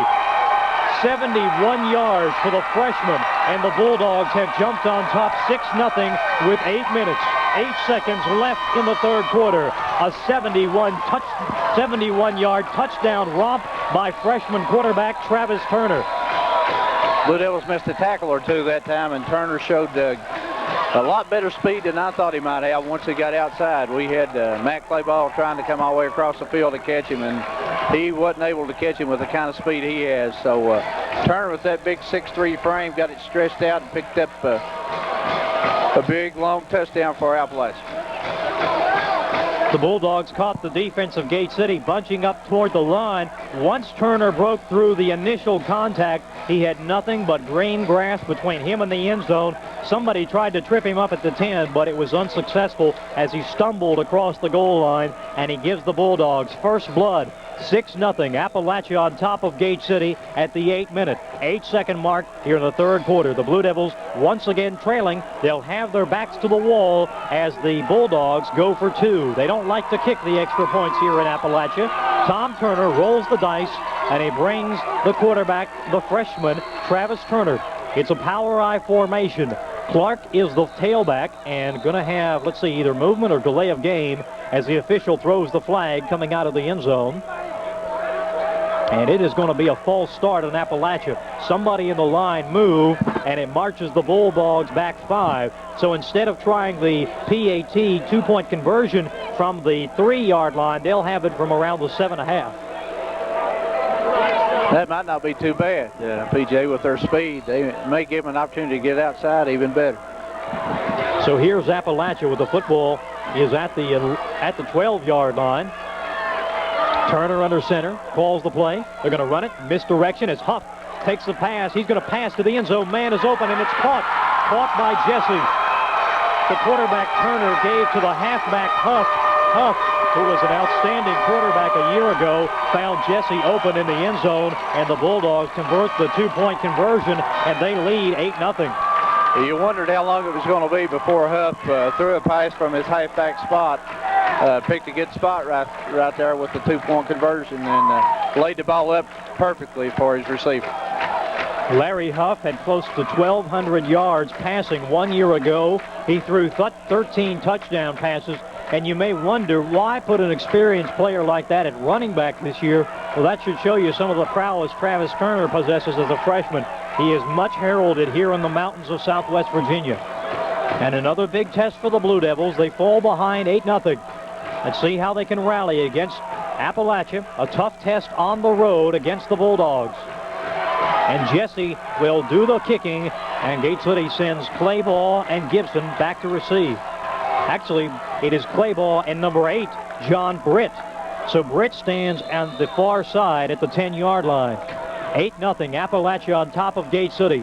And the Bulldogs kicking off from the 40. It's a deep kick, driving Clayball back as it bounces, and goes into the end zone finally. It bounced initially at the 10-yard line, and then Clayball let it roll back into the end zone. It's a touchback, and Gate City will move from left to right with 8 minutes, 8 seconds left in the third quarter. Appalachia on top of the Big Blue by a score of 8-0. Blue Devils have a heralded kicker in McClellan, but the young man for Appalachia doesn't kick it as high or as pretty, but he had the same results. He kicked it deep in the end zone, so the Blue Devils take over on the 20. First and 10, Blue Devils. They have an I formation, wideouts to both sides. Tight end is to this side, and here's the call by the quarterback. Quick 2-step drop, fires to the left, and it's incomplete. It was just out of the reach of the outstretched receiver, number 23, Bo Hartsock. The pass was thrown to his left on the ground, and it is 2nd and 10 for Gate City. Shoemaker's been under pretty good pressure all night long. That was just a short drop that time, and you know, with all the pressure he's had, he's probably turning the football loose just a half a count too early, waiting under pressure to get there. under the lights at Riggs Stadium here in Appalachia. Classic fall showdown, Gate City and the Bulldogs. And here are the Blue Devils with the football. I formation. Going to give to the tailback. Fumbled the ball. Did Matt Clayball, who recovered. The Bulldogs say they have it at the 20-yard line. They break the huddle, and the Blue Devils have recovered. Clayball, with a mix-up on the exchange between he and the quarterback Shoemaker, fell on the football, and luckily the Bulldogs did not recover. But the Blue Devils faced with 3rd and 10. You know, PJ, Gate City's offense just doesn't look too sharp. The first couple of series we had the football when we drove down and got stopped and had to go for a field goal. Seemed like from then on we've kind of gone downhill offense. The biggest play of last week was a pass over the middle to end West Ford. We haven't called Ford's number much tonight. Let's see if Gate City goes to him passing. Shoemaker drops back. He looks. Ford is open over the middle. He fires to this side. Ford tried to goes under it, as does McBryant, but it's incomplete. The closest man to the football at the 45 of Appalachia was Travis Clark. It was thrown over the head of everybody. It is 4th and 10, and the Blue Devils sputter on their first 2 possessions here in the second half, and McBryant will be called upon to kick again. And Shoemaker threw that ball off the wrong foot. Was lucky the way it hung up in the air. He probably didn't have it picked out. Clark stands right at midfield in the center of the playing surface. Here's the punt by McBryant. He shanked it. It is very short. Bounces at the 43 of Gate City. Clark steps out of the way as the ball rolls across the 50 to the 47, and it dies right there at the 47-yard line of Appalachia. The Bulldogs take over. Again, they have good field position, and they have an 8-0 lead with 7 minutes and 5 seconds left in the 3rd quarter.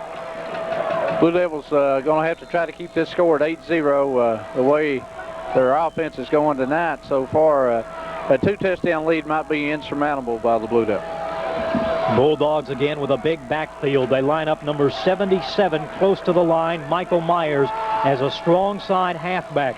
Clark is the wingback. They're going to go to Clark. He breaks around the end, but Gate City quickly pursues him, and he's tackled after a gain of 1 along the right side. He got up to the 49 of the Bulldogs, and Gate City stops him right there. Matt Clayball up from his cornerback spot to make the stop. Tackled Clark high and brought him down and made a good play defense. 9 yards so far for the freshman Clark, as he has been a real force this season for Appalachia. He came in the top 10 in rushing in the ever-so-tough Lonesome Pine District. A gain of really about a half yard. They didn't give him as much as I thought he had earned on the far side, so it is 2nd and 9. The Blue Devils bunch people up on the line. The linebackers now playing back. Misdirection play through the hole on the left side, then cutting it back up into Gate City territory. Down at the 49, running the football for Appalachia was number 12, senior Larry Huff. And Huff gains about 4 yards. It's going to be 3rd and 5 for the Bulldogs at the Gate City 49. Matt Johnson, Lindsey Fisher in on the tackle for the Blue Devils that time. Huff on his 3rd carry of the game. He has 7 total yards. He came into this game with over 500. 3rd and 5 from the Gate City 49. Handoff up the middle, and they have a first down. They needed 5, and rushing right over the right tackle was Appalachia's. Let's see if we can make out the number. It was Huff. So Huff on his 2nd consecutive carry gives the Bulldogs first down at the Gate City 42.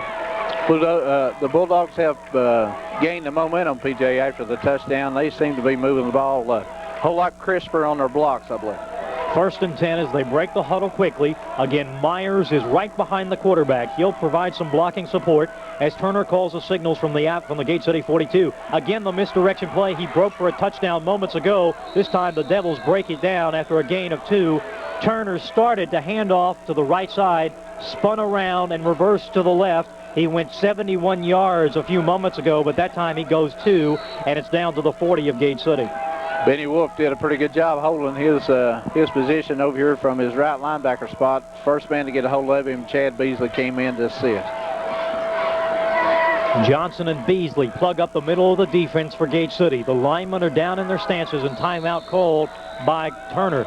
He looked over the Gate City defense, then looked at his offensive formation and saw something he did not like, and as an alert freshman, he called timeout, and head coach Tom Turner will come out and sort things through. Bill Housewright, the defensive coordinator of Gate City, will come out and give a talk to his troops. Blue Devil defense may have to try to get a turnover here PJ, the way our offense has played the biggest part of this game. The Blue Devil defense may have to be the one that scores. Remember, Gate City, without the services of senior halfback Hank Claybaugh, he was hurt toward the end of the first half 1 week ago against Richlands. He was dropped to 7th in the Highlands District in rushing after last week. He didn't get to carry the ball a whole lot. And really, they have done a good job of mixing up the offense in his absence. Usually, Gate City will run a lot out of the T formation. Tonight, they have broken the T, if you will, by taking one of the halfbacks and sending them out wide. So they've had to change the game calling a little bit. But it has worked pretty good for Gate City on the ground. However, they just have not had success they need through the air. And here are the Bulldogs. They've not had much success through the air either. However, it's been on the ground that quarterback Travis Turner has done the damage. His touchdown, and the Bulldogs lead 8-0. He's going to roll back the pass. Gate City pressures at him. He falls to his knees at the 49-yard line of Gate City. Nice defense as the Blue Devils shot through and sacked Turner for a 7-yard loss. Joel Stacy was a man that came through from his right defensive end spot, and Turner just went down to keep from taking the lick because Stacy had a full head of steam coming right at him. It's 3rd and 16 at the Gate City 48-yard line. Bulldogs moving backward now. They had the momentum just a moment ago. They had scored a touchdown, then held Gate City on the punt. This would shift the momentum somewhat if the Devils can hold the Bulldogs here. Gate City dropping the linebackers just a tad back in their coverage. Quarterback is going to drop back to pass, pressured by Wolf from the weak side. It's a screen pass to Mabe, 45, 50, 45, and the Devils pursue and tackle him at the 43. He is about 12 yards short of the first down. Turner had dropped all the way back to the 35 of Appalachia. So really, it was only a gain of 2 yards despite all that running by Chris Mabe. Gate City defended very well on the screen pass. They sent a lot of motion to the opposite side, to the strong side, and then came back to the weak side with a little screen. Chad Beasley did a good job fighting through the interference to get over here and drive the man Alabama. 4 for 10 for Travis Turner. It's 4th and 14 for Appalachia, and a high snap. Jesse, nope, it's Huff. He's back to pass. He was the punter. Fires downfield. Nobody open. He throws it away, but it's intercepted by Gate City. Huff delivered a strike, but it was to the wrong colored jersey. Matt Claybaugh picked it off at the 24. Really, the Bulldogs not hurt by that play because they simply, as like a punt, Huff had lined up the punt, and he was the quarterback we talked about from last year, looking for a receiver. Nobody was open, so he threw it away, and Matt Claybaugh picks it off for Gate City. And Matt Claybaugh probably would have been better off if he'd have just batted the ball down. Gate City would have gained 20 yards in field position. Your eyes light up when you're a high school player and you see the ball coming toward you. However, it is Gate City taking the football in their own territory at the 23-yard line. And the Blue Devils in a T formation. Shoemaker going to give to John Britt his first carry of the game, and it's not a very good one as the Bulldogs corralling for a loss of about 5 yards. And Britt is dropped at the 20-yard line. This Appalachia team really has a lot of momentum after getting the first score. I was kind of afraid that might be the way things went, especially if Appalachia was able to score first at home. But the defense is taking about anything Gate City's offense throws at them now and just shutting it down. Devils could really use a big passing play to open things up with 2 minutes and 46 seconds and counting down here in the third quarter. 8-0 Appalachia leads. Give to Gibson. The fullback is across the right side. Cuts back up the middle, but not for much as the Bulldogs trip him up. It's a gain of 2, maybe 3 for Gibson, and it leaves Gate City in a 3rd and 12 situation. Mabe made a good tackle. He stood his ground in his linebacker spot and just caught Gibson below the knees and made a good tackle. And the Gate City comes to the line. 3rd and 12. The ball is resting on the 22 of the Blue Devils. Shoemaker under center. He's going to roll out the pass. Good protection this time. Steps up to the pocket as the protection breaks down. Gets it out to John Britt, and it's incomplete. Britt was sliding and trying to make the grab at the 21. The pass was a bit underthrown. And again, the Blue Devils cannot generate any offense. They lose 2 yards on the possession. It's 4th and 12, and they'll have to punt with 2 minutes and a second left in the third quarter. The Blue Devils just don't look very comfortable at all offensively here in the second half. Trying to get things together, and McBride, the senior, does his share as he gets off a nice punt. It bounces at the 49 of Gate City, and the Devils will let it roll down there. Finally, touchdown by Lindsey Fisher, the junior, and that is where the Bulldogs take over. They have an 8-0 lead, and they have possession of the football right at the 49. They'll say right at midfield now, and that the Bulldogs will be marching from right to left. An 8-0 lead with 1:51 left in the third quarter. Blue Devil defense needs to, like we said the other series, BJ, they need to come up with a strip, some kind of fumble, interception, or something here to turn the momentum back around. Clark is out of the game for Appalachia. Huff is a halfback. Myers is another big fullback in there. And they're going to go the other way. Turner, he turns it around, started right, now goes left. He's to the 45. Stiff arms the tackler down to the 39-yard line. Travis Turner, he had all the defenders moving to the right side, then spun around and came to the left. Lots of open ground, and Travis Turner has a first down. Only for Benny Wolf and McClellan that time, or he may have turned in another long touchdown run. Turner is, I don't know whether that's a planned play or not, but he's using real good decision. He sees it clogged up when he hands off to that tailback and just pulls it back out and takes off in the other direction. Gain of 12 for the Bulldog quarterback. They have a power side to the right side. Turner sets him down. He's going to give to the halfback. Clark tried to get through, and Gate City tackled him after a gain of about 3 yards. The hole was there momentarily for Travis Clark, but the Gate City Devils shut it down very quickly. It's a gain of 3 for Clark. Good tackle by Lindsey Fisher. He did a good job to bring Clark down after a small gain. 9th carry unofficially for Clark with 12 yards gained. 2nd and 7, the Bulldogs against Gate City. The Blue Devils really need a stop here. 35 seconds and counting here in the third quarter. Turner going to take it out, gives to the fullback up the middle, still on his feet, 30. And Huff is tackled at the 24-yard line of Gate City. Larry Huff with a first down. He needed to get to the 30, and he pushed it up to the 24. As the Bulldogs now running some misdirection plays, and they are starting to fool the Gate City defense. And that time, that big tackle got through the line of scrimmage, and Huff just got on his hip and rode him for an extra 5-6 yards.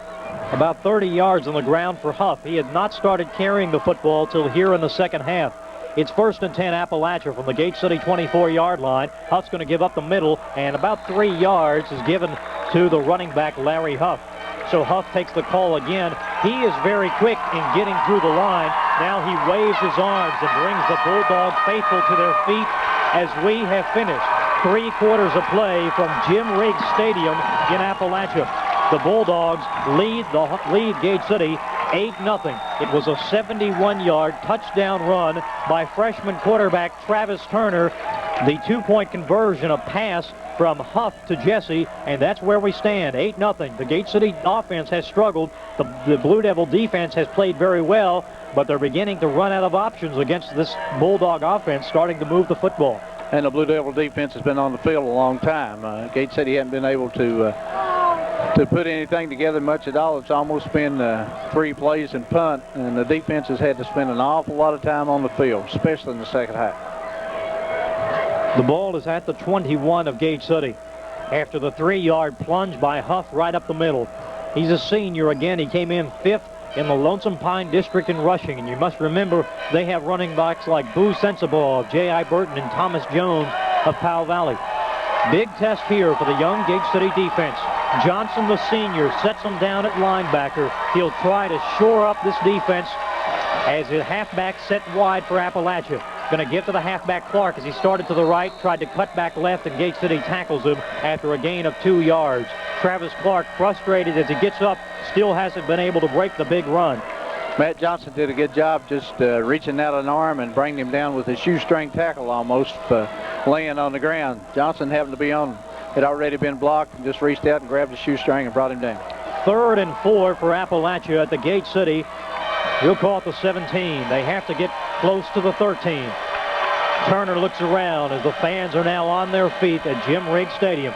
Going to go to the right, to the left side. Turner is hit, Clark is hit in the backfield, breaks a tackle. Gate City pursues him, and he is finally hit and dropped to the ground for a loss of 4 yards. And we have a penalty on the far side. It would have been a 4th down situation, but there is a late penalty flag, and the Blue Devil defense will be whistled for a foul. Yeah, the Blue Devils had a man come in late into the foul, and instead of a good play, it's going to turn out to be a first down for Appalachia inside our 15 probably. An absolutely costly penalty for Gate City. A late hit called on the Devils.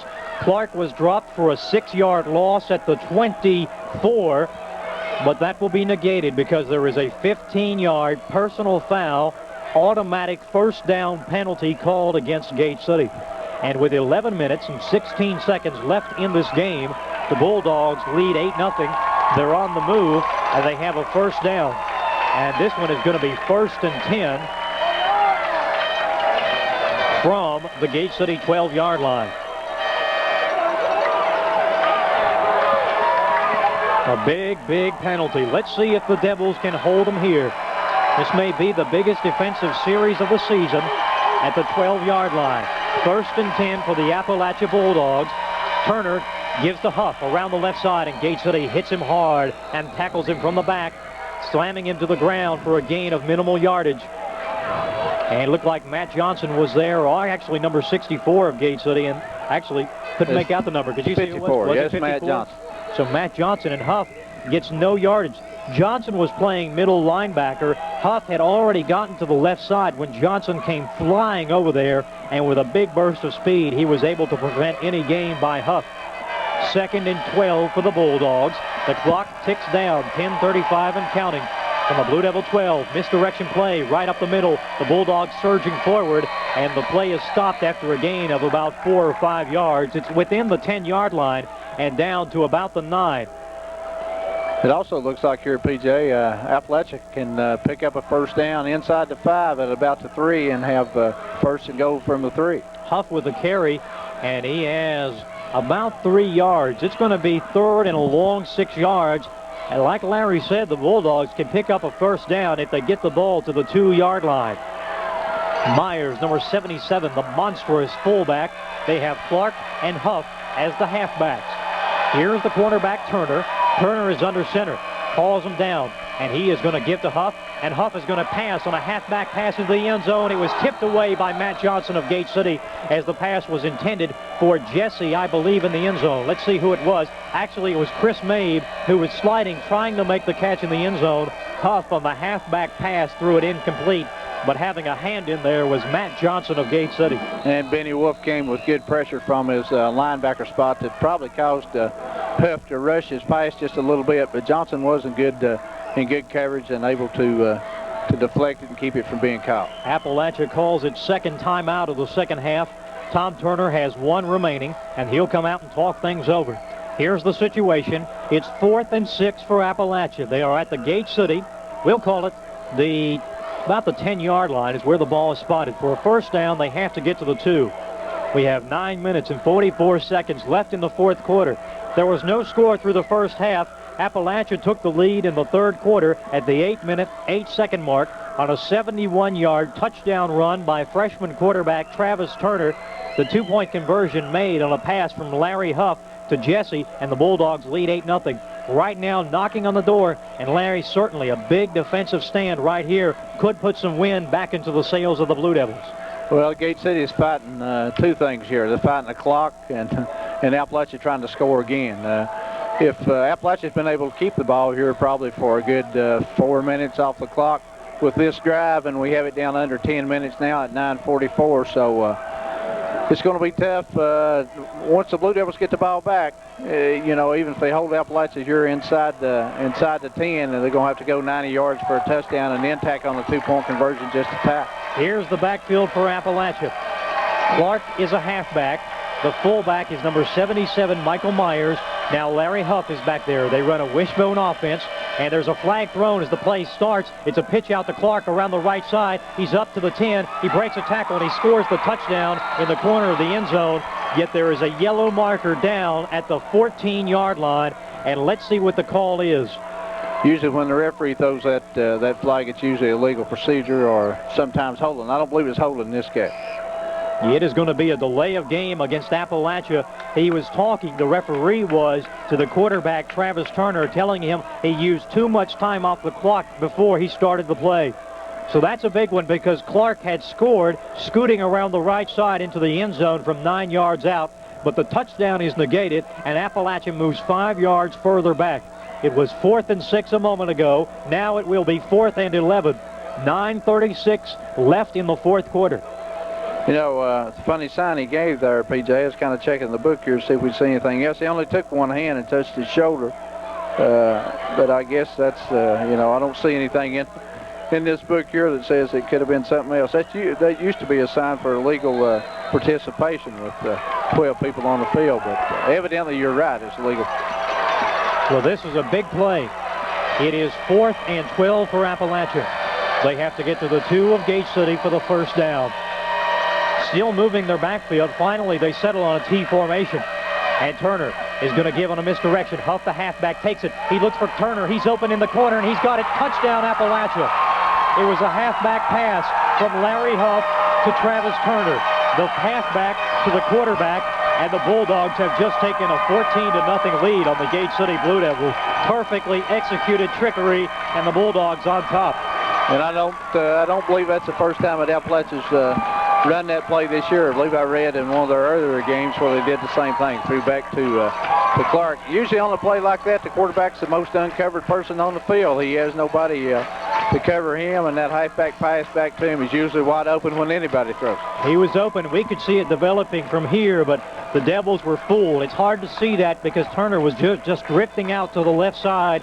He finally turned down and was open in the corner. And here are the Bulldogs going for 2.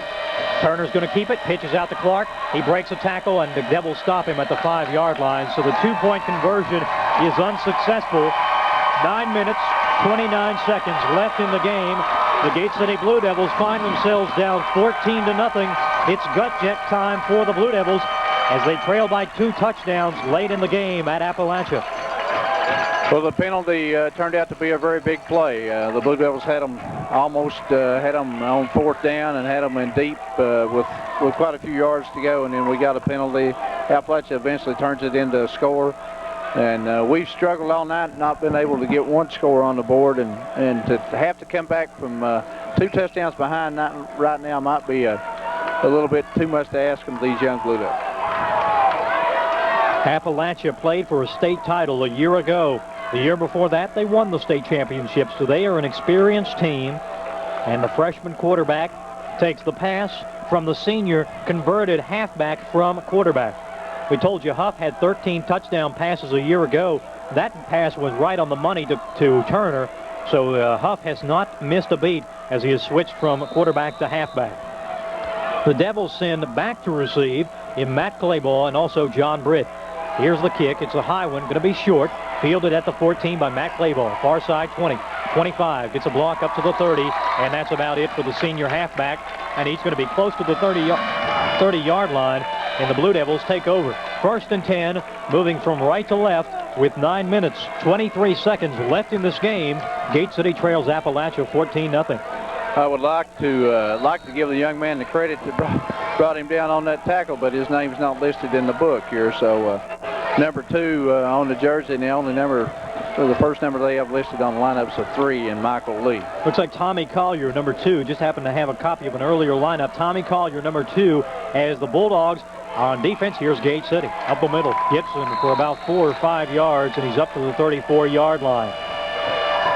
On a 1st down run, Gibson picks up close to 5 yards, and the Blue Devils keeping it on the ground and keeping the clock moving. Blue Devils still have to mix in some pass plays here to have a chance to come back and win the ball game.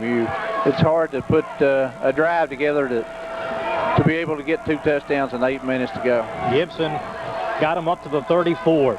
Gate City moving from right to left. Here's Gibson as he kind of spun his wheels in the backfield, then took off up the middle for a gain of 3 yards, and single-handedly he has picked up 9 yards on this drive, and it is 3rd and about a half-yard short, actually about a football length short of the 1st down. Some good running inside by Gibson behind the interior line blocks. At the 39, the Blue Devils come out of the huddle. They break the T formation. It's a fullback and the left halfback. Gate City with wideouts, 2 of them to this side. Appalachia had 12 on the field. The quarterback sneak, I'm not sure he got it. The Bulldogs collapsed him down, and Chris May for Appalachia is limping off the field. He is got a cramp or a knee injury or something.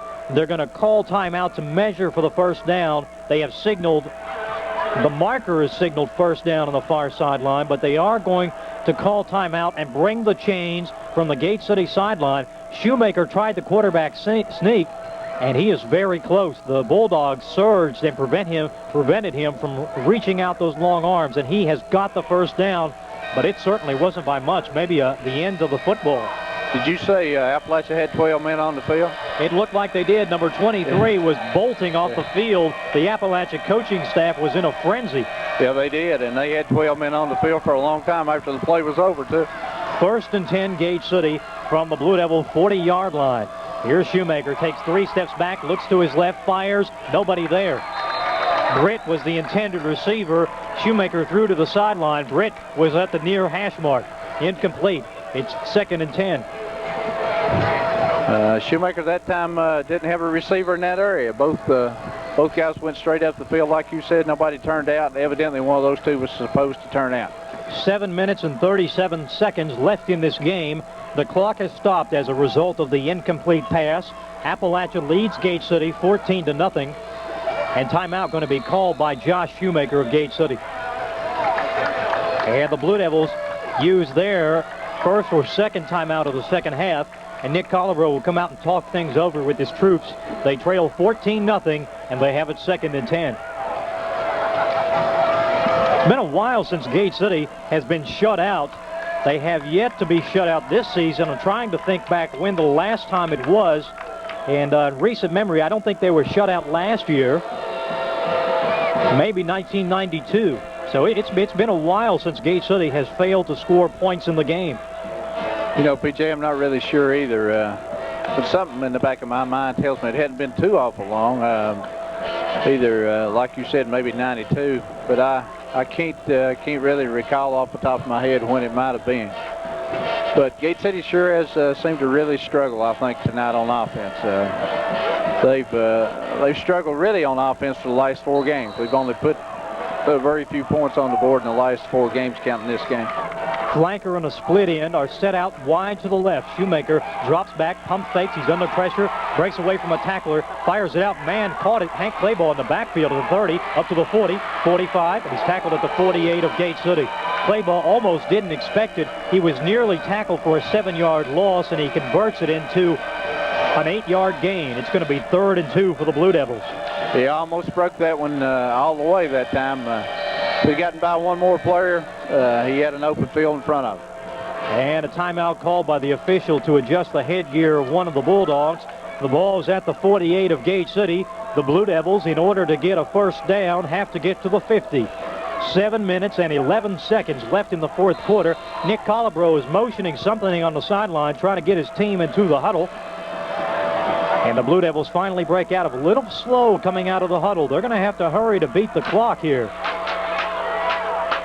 There's some fireworks going off here to our left. And here's the play, 3rd and 2. Shoemaker under Kilgore center, rolling out. Good protection now. He's under pressure, fires downfield. It's underthrown, and it is almost intercepted at the 18-yard line. It was in and out of the hands of Jason Hyder, number 23. The pass intended for Matt McClellan. It was underthrown, incomplete, and almost intercepted. The shoe rolled back to his left that time and wasn't able to really square his shoulders up real well and get all he could get on the football and underthrew it, and the defensive back almost made an interception. 4th and 2, 6 minutes and 46 seconds left in the game. Gate City down a pair of touchdowns to the Bulldogs of Appalachia here at Jim Riggs Stadium. Quarterback Shoemaker calls the plays. They're blitzing, give to Gibson up the middle, and the fullback barrels across for the first down. So Gate City caught Appalachia blitzing. They caught him off guard, and Gibson catches him for a first down. He moved it up to the 48 of Appalachia. Gain of 4 yards for the senior fullback. You know, really, Gibson has picked up some pretty good yardage tonight. We just haven't kept the football on the ground or had it in his hands too many times during the course of the night. Pair of wideouts to the left of Shoemaker. He's going to roll that way. Quick pass out of the backfield. Matt Clayball tackled as soon as he caught the ball, and he is down for no gain at the 47-yard line. They may give him just a little for forward progress, but it wasn't much. Appalachia read it very well. A good tackle that time by Todd Jesse. covered that play real well, and like you said, only a small gain, maybe a yard gain on the play. Timeout called by Gate City. 6 minutes and 14 seconds left in the fourth. Devils down 14-0 to the Bulldogs of Appalachia. 1 year ago at Legion Field, Appalachia stunned Gate City 26-21. The Bulldogs would go on and finish 13-1 and play for the state championship. Gate City went on. They lost in the Region 4 title game to Graham. You know, PJ, we were talking about Gate City's offense. We won a game 6-0, a game 7-0, scored 13 points last week, and so far tonight we haven't been able to put any points on the scoreboard. So it seems like from the Murray game on, our offense hadn't clicked near as well. Our defense had played pretty good and really played pretty good tonight, even though they've given up 2 touchdowns. But it seems like the offense has kind of stalled for the last 3 or 4 weeks, and we haven't been able to move the football and put any points on the scoreboard. Certainly part of that has been the caliber of defenses that we have faced here in the last few games, but really we haven't looked that sharp. But here we go on the play. Shoemaker runs the option, keeps it up. He turns it up to the 40, still on his feet, 35, spins by a tackler as he has the first down up near the 34-yard line, and Josh Shoemaker runs the option very nicely, going around the right side. It's a 1st and 10 for Gate City. The clock is stopped at 6 minutes and 7 seconds. Now they restart it, and the Devils in a hurry-up offense.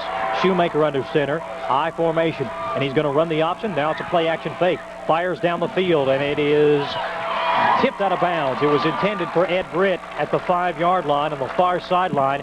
He was well defended by Larry Huff and also number 25, Travis Clark, and the ball may have been tipped. It's incomplete. Yeah, I believe Clark's the man that tipped the football. He had our receiver one-on-one and went up and kind of outthought him for the football, batted it away from him. 2nd and 10, Gate City. I formation, wide outs now to the right side. Shoemaker runs the option to the left, pitches out to Matt Clayball, breaks a tackle across the 35 to the 33. And the senior halfback gains a pair of yards, very hard earned, and it leaves Gate City 3rd down and 8 to go for the first. And a timeout called by the official as yet another player down for Appalachia. Let's see if it is Mabe. No, Mabe is standing, so it's not him. He had some knee problems earlier and maybe a cramp on the part of one of the Bulldogs. We can make out the number, perhaps number 78, Rick Mullis. It is Mullis, as he is, nope, it's number 89, and that is Kenneth Brooks. So Brooks hobbles to the sideline. Finally, we'll look at it is number 98. So Jimmy Sarek, number 98, comes out with a cramp in his leg. The Devils 3rd and 8 on the near hash mark. I formation, Shoemaker rolling back, good protection, fires down the field, got a man open, McClellan in the end zone, knocked away at the last minute. McClellan was wide open in the end zone, and a touchdown pass was broken up by Larry Huff. The senior breaks up Gate City's potential score, and the Bulldogs force 4th and 8. It looked like Shoemaker waited half a count too long that time to throw the football. Gave Huff time to react back there. At one time, McClellan was wide open, streaking from about the 5-yard line, but that's some of the experience that Shoe will pick up over the next year or so. He's under center now as they run a quick count on a delay handoff. Clayball is hit and dropped at the backfield. He lost a yard or 2, and the Bulldogs hold, and it is going to force the turnover. That was a 4th and 7 play. Gate City lost a yard on the run by Matt Clayball. It was a delay handoff, and the Bulldogs have it 1st and 10 with 5:17 to play.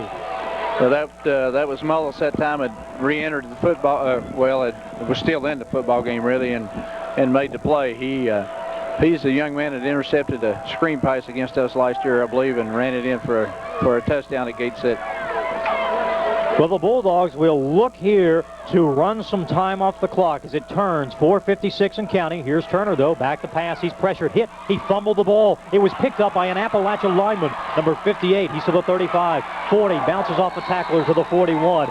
So a break for the Bulldogs. I don't know that you'd call that a pass. It was a fumble that wound up in the hands of Brandon McCray. McCray turned a big loss into a big gain, and he picks up 6 yards. But some bad news for the Bulldogs as Larry Huff now comes up limping, and the senior halfback is off the field.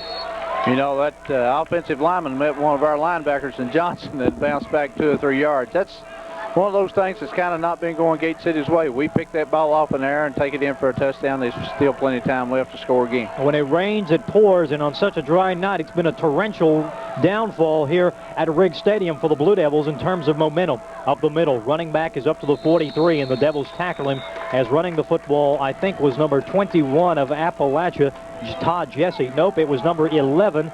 And that is Tony Galloway. So Galloway has not seen much time carrying the ball, but that time he gets the ball up to the 43. And he was tackled also again by Matt Johnson on the play. And Johnson plugging the middle, the senior linebacker, and his defense facing 3rd and 2 against the Appalachia Bulldogs. Behind freshman quarterback Travis Turner. Here's the give across the right side, bursting ahead.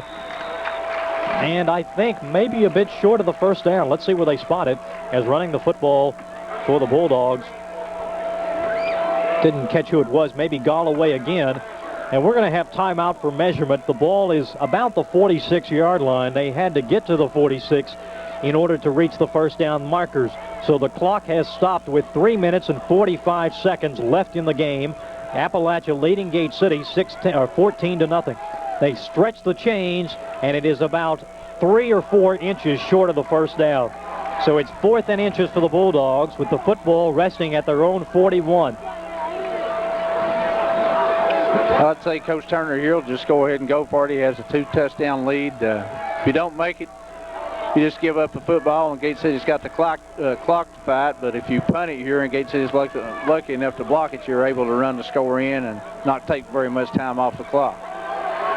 Still not out of the woods yet. We have a chance here. Let's see if we can stop them. It's 4th and inches at the 46. Devils put 6, now 7 players on the line as Johnson holds the middle. Claybaugh sneaks up on the corner. Beasley on the far side. Turner looks to the left, now looks to the right and sets his team down. Johnson backs out at the linebacker, and Huff has the first down for Appalachia. He dove across the left side, and he is up to the 47 of the Bulldogs. That is about 1.5 yards more than they needed. 1st and 10, Appalachia at their own 47. And the clock winds down, 3:25 and counting. He just ran a little slant off the left side that time and was able to get between the crack between his guard and his tackle and pick up all the yardage they needed for a first down. T formation for the Bulldogs as they play very close to the line. The fullback is farthest back, and he's only 1.5 steps. Here's Turner. Fumble. Who came up with it? Turner was trying to get to Clark. The Devils say they have it. And guess what? It is 1st and 10 Gate City. The Blue Devils have the football at the Appalachia 45. So with 3 minutes and 4 seconds left in the game, Gate City trails 14 to nothing. And Brian Burke comes out waving his arm. Chad Beasley comes out of there. So one of those two more than likely recovered the fumble. They're out of the game on the far side. So the Devils, 1st and 10, down by 14. Shoemaker to pass, has some time, rolls to his right, fires, got a man open. Ford catches it, then fumbles it. And was it a completion? Let's see. They say he was. No ruling. No ruling yet. Let's see. At the 33, it is going to be 1st and 10 Gate City. They're going to say the ground caused the fumble on Ford. Perhaps a lucky break for Gate City from our vantage point. The Devils will take it. Down 14-0. 2:43 left. Shoemaker rolls to his left. Got a man, and he fires it over the head of Gibson out of the backfield. He is knocked down by Jesse, but it goes incomplete.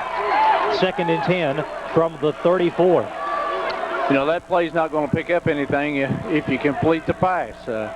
Appalachia's coming strong to that side with 3 or 4 people on defense. If he catches the football, it's not going to go anywhere. 2 minutes and 38 seconds separate Gate City from its 3rd loss of the season. They dropped games to Richlands and Lebanon. It's an I formation. May have been some movement, but no flag. Here's the pitch out to the weak short side of the field. Claybaugh is dancing around, and he is just drilled out of bounds for a 2-yard loss. Ball's going to be spotted at the 34, at the 35. And did the clock stop? Yes, it did. So Matt Claybaugh was able to get out of bounds. He stopped the clock. However, Gate City lost some yardage. It is 2nd. Should be 3rd and 11, 3rd and 12. You know, Claybaugh had to face Mabe over there on that sideline, tried to juke him a little bit. And Mabe, being the super linebacker he is, just held his ground and forced him out of the bounds. At the 35, on the far hash mark, wide outs, a pair of them to this side. Shoemaker rolling out. Appalachia pressures. Good time. Fires to the sideline on the near side. McClellan is open, but it's over his head by a step and a half as he was headed toward the near corner of the end zone. Incomplete, and it will be 4th and 12 for Gate City. Blue Devils' passing game hadn't clicked very well all night long. Shoemaker hadn't had a whole lot of time to throw the football, but when he has thrown, he hadn't been able to connect. Not been a very good outing for the passing game tonight. Unofficially, it is 3 completions for Shoemaker. There is some confusion now as the marker finally changed on the field to represent 4th down. The officials will stop and sort things out. It should be 4th and 12. The marker on the field said 3rd and 12. They have changed it on the field. They have also changed it on the scoreboard. The officials confer the correct call would be that it is 4th and 12, and let's hope in all circumstances of fairness that is what they come out and decide. Gate City is right now 5 and 2, Appalachia 6 and 1. Next week the Blue Devils will be just down the road a bit at Bullitt Park. They'll be facing the Vikings of Powell Valley, who are facing the J.J. Kelly Indians as we speak tonight. Then 2 weeks from tonight, it's at Abingdon Falcon Stadium, where the Blue Devils and the Falcons battle for the Highlands title. And it's Shoemaker rolling back the pass. He's got Gibson, and Gibson drops the ball. Gibson tried to leap for the pass, and it led him just a bit. And it's incomplete, and Gate City turns over the football on downs. And that may be the final nail in the coffin with 2:21 left. Certainly some time showing on the clock, but Appalachia, they turned it over on their last possession. I can bet you that Tom Turner made a clear point that they are not to do that again. I'd say you're right. They'll probably just hold on to the football and run a dive or 2 or 3 or 4 here and just try to run the clock out. It's not been for a lack of effort. Gate City has played hard throughout tonight. It's been another great game for them. However, they have just run into a buzzsaw on the defense of Appalachia. And here is the give up the middle, struggling, crawling, churning ahead for yards was number 23 of Appalachia on his first carry. That's Jason Hyder. So some new, fresh faces into the game for Appalachia. Perhaps the thing that is most intriguing about this team is if you look at their roster, they only face 40 players. They are perhaps one of the smallest schools in the state of Virginia, that they have such depth. They can bring in a player like Hyder, players like Jesse, and they don't drop off 2 levels from the top players. Here's quarterback Turner, gives up the middle, and Hyder breaks off a tackle, goes to the left side, 40, 45, 50, breaks a tackle, 45 of Gate City. It's a gain of 20 yards for Jason Hyder as he moves the football across midfield and into Gate City territory. The ball is down at the Blue Devil 45. Good job by Matt McClellan. It was him against the world over there. If he didn't make that tackle, he goes all the way for a touchdown, and tried to juke McClellan. He stood his ground, made a good tackle. 1st and 10, the Bulldogs have not let up. 1:32 left in the game. It's 14-10 Appalachia, and the Bulldogs moving from left to right. The freshman Turner sets him down under center, and he's going to give, as he tried to give to the halfback. Gate City broke it up. Housewright was there, and they stick Turner for a loss of about 6 yards. Turner tried to give to the halfback. Housewright broke that up. Turner was forced to keep it himself, and the Blue Devils sack him for about a 5-yard loss. Stacy and Jackson were the men that brought Turner down in the backfield. 1:03 and counting. Gate City will now be 5 and 3 on the year. They have 2 road games left. Appalachia will be 7 and 1. They face Coburn next week. They'll have an off week, and then they have a season-ending showdown with their rivals, the Powell Valley Vikings. Gate City facing Powell Valley a week from tonight. And here's the call by Turner, and the quarterback is going to drop back the pass, fires out, it's tipped up and then caught. It was tipped up by McBryant, then caught by Jesse, and he's down to the 42 of Appalachia. McBryant tipped it up, and it went right into the hands of Jesse, and any break that could possibly go Appalachia's way has simply just scooted right by Gate City and gone into the corner of the Bulldogs tonight. You're right, PJ. We've, they've out-turnovered us, really, and we haven't been able to take advantage of it, and a couple more things that could have gone our way. It just bounced right back in Appalachia's hands, and just hadn't been Gate City's night, especially offensively. I'm fairly well pleased with the way the defense have played tonight. They've been on the field a long time, and other than one big play, which turned out to be a busted play, I believe, from the line of scrimmage on Appalachia's offense, and the trick play that Coach Turner put in down at the goal line, Gate City's defense has really done a pretty good job on Appalachia's offense. 25 seconds left on the clock here in the fourth quarter at Riggs Stadium. Appalachia is on top of Gate City, 14-0. The Bulldogs scored first in the third quarter. It was a 71-yard touchdown run by quarterback Travis Turner. The two-point conversion from Huff to Jesse. Then, later on, it was a touchdown pass from Huff, the halfback pass to the quarterback Turner. And they're going to give to Huff along the left side as he pushes forward. He was tackled dead to rights for a gain of 2, and he turns it into a gain of almost 7 yards. And there is a penalty marker down as Huff gets up out of the pack.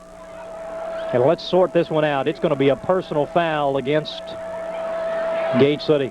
Nope, it's going to be Appalachia, so there is a personal foul. Looked like it was going to be against Gate City, but when they sort the pile out, it is against Appalachia. Maeve is talking to the official right now. We don't know who it was on, but that's the type of play that surely will draw the ire of head coach Tom Turner. Kind of believe it may have been on Toby Needham that time. That big tackle or guard. Big tackle really got out in front of Maeve and was really doing some pushing. I believe he got his hand up inside a face mask and was pushing with his hand, and that's the reason that they got the personal foul call. And it was Needham because he checks out of the game and receives a couple of words of encouragement, if you will, from the head coaching staff here at Appalachia. Fourth and a bunch and 6 seconds, 5. We will not have another play run. 2, 1, and that's the end of the game. Appalachia, for the second consecutive year, has defeated Gate City. This year, it is 14-0. The Bulldogs score a touchdown run, 71 yards by quarterback Travis Turner. The two-point conversion pass goes from Huff to Jesse. It was 8-0 at the 8-minute and 8-second mark left in the third quarter. Then later on, the Bulldogs would score again on a fourth down play. It was a halfback pass from Huff to the quarterback Travis Turner, who had handed off and then went out on a pattern to the left side, and the two-point conversion failed. It made it 14-0. That's where we wrap it up. Gate City falls to 5-3 on the season. Appalachia is 7-1. Larry Shelton, some thoughts on this game. Gate City drops a tough one, 14-0. Well, Appalachia just gained all the momentum with the busted play they had in the second half, and Gate City's offense never has really clicked well all night tonight. So I think probably the whole thing was Appalachia gained the momentum in the second half, and Gate City never could get anything started offensively. Tough road continues next week. The Blue Devils will be in Big Stone Gap at Bullitt Park, taking on the Powell Valley Vikings. Head coach Phil Robbins, he has 3 state titles, and he's looking for another one this year with the talented group of Vikings. Hope you'll join us next Friday night on our live coverage. The pregame tip-off will begin at 7:15, and then live play-by-play action from Bullitt Park, Powell Valley and Gate City starting at 7:30. Before we take a look at the final game stats, I want to tell you again, thanks to our sponsors who have helped us bring you Blue Devil football on SCE Cablevision Channel 30. Those sponsors include People's Bank of Gate City, featuring half-a-day hours on Saturday and a drive-up ATM. Get county-wide service with People's. By Magnolia Place. Come by and see their great display of dolls of all kinds in October on East Jackson Street in Gate City. By Weber City Drug Center. Great prescription service, also featuring UPS and fax for your convenience. By Nations Bank with a new ATM at the Weber City office and great deals on private lines of credit.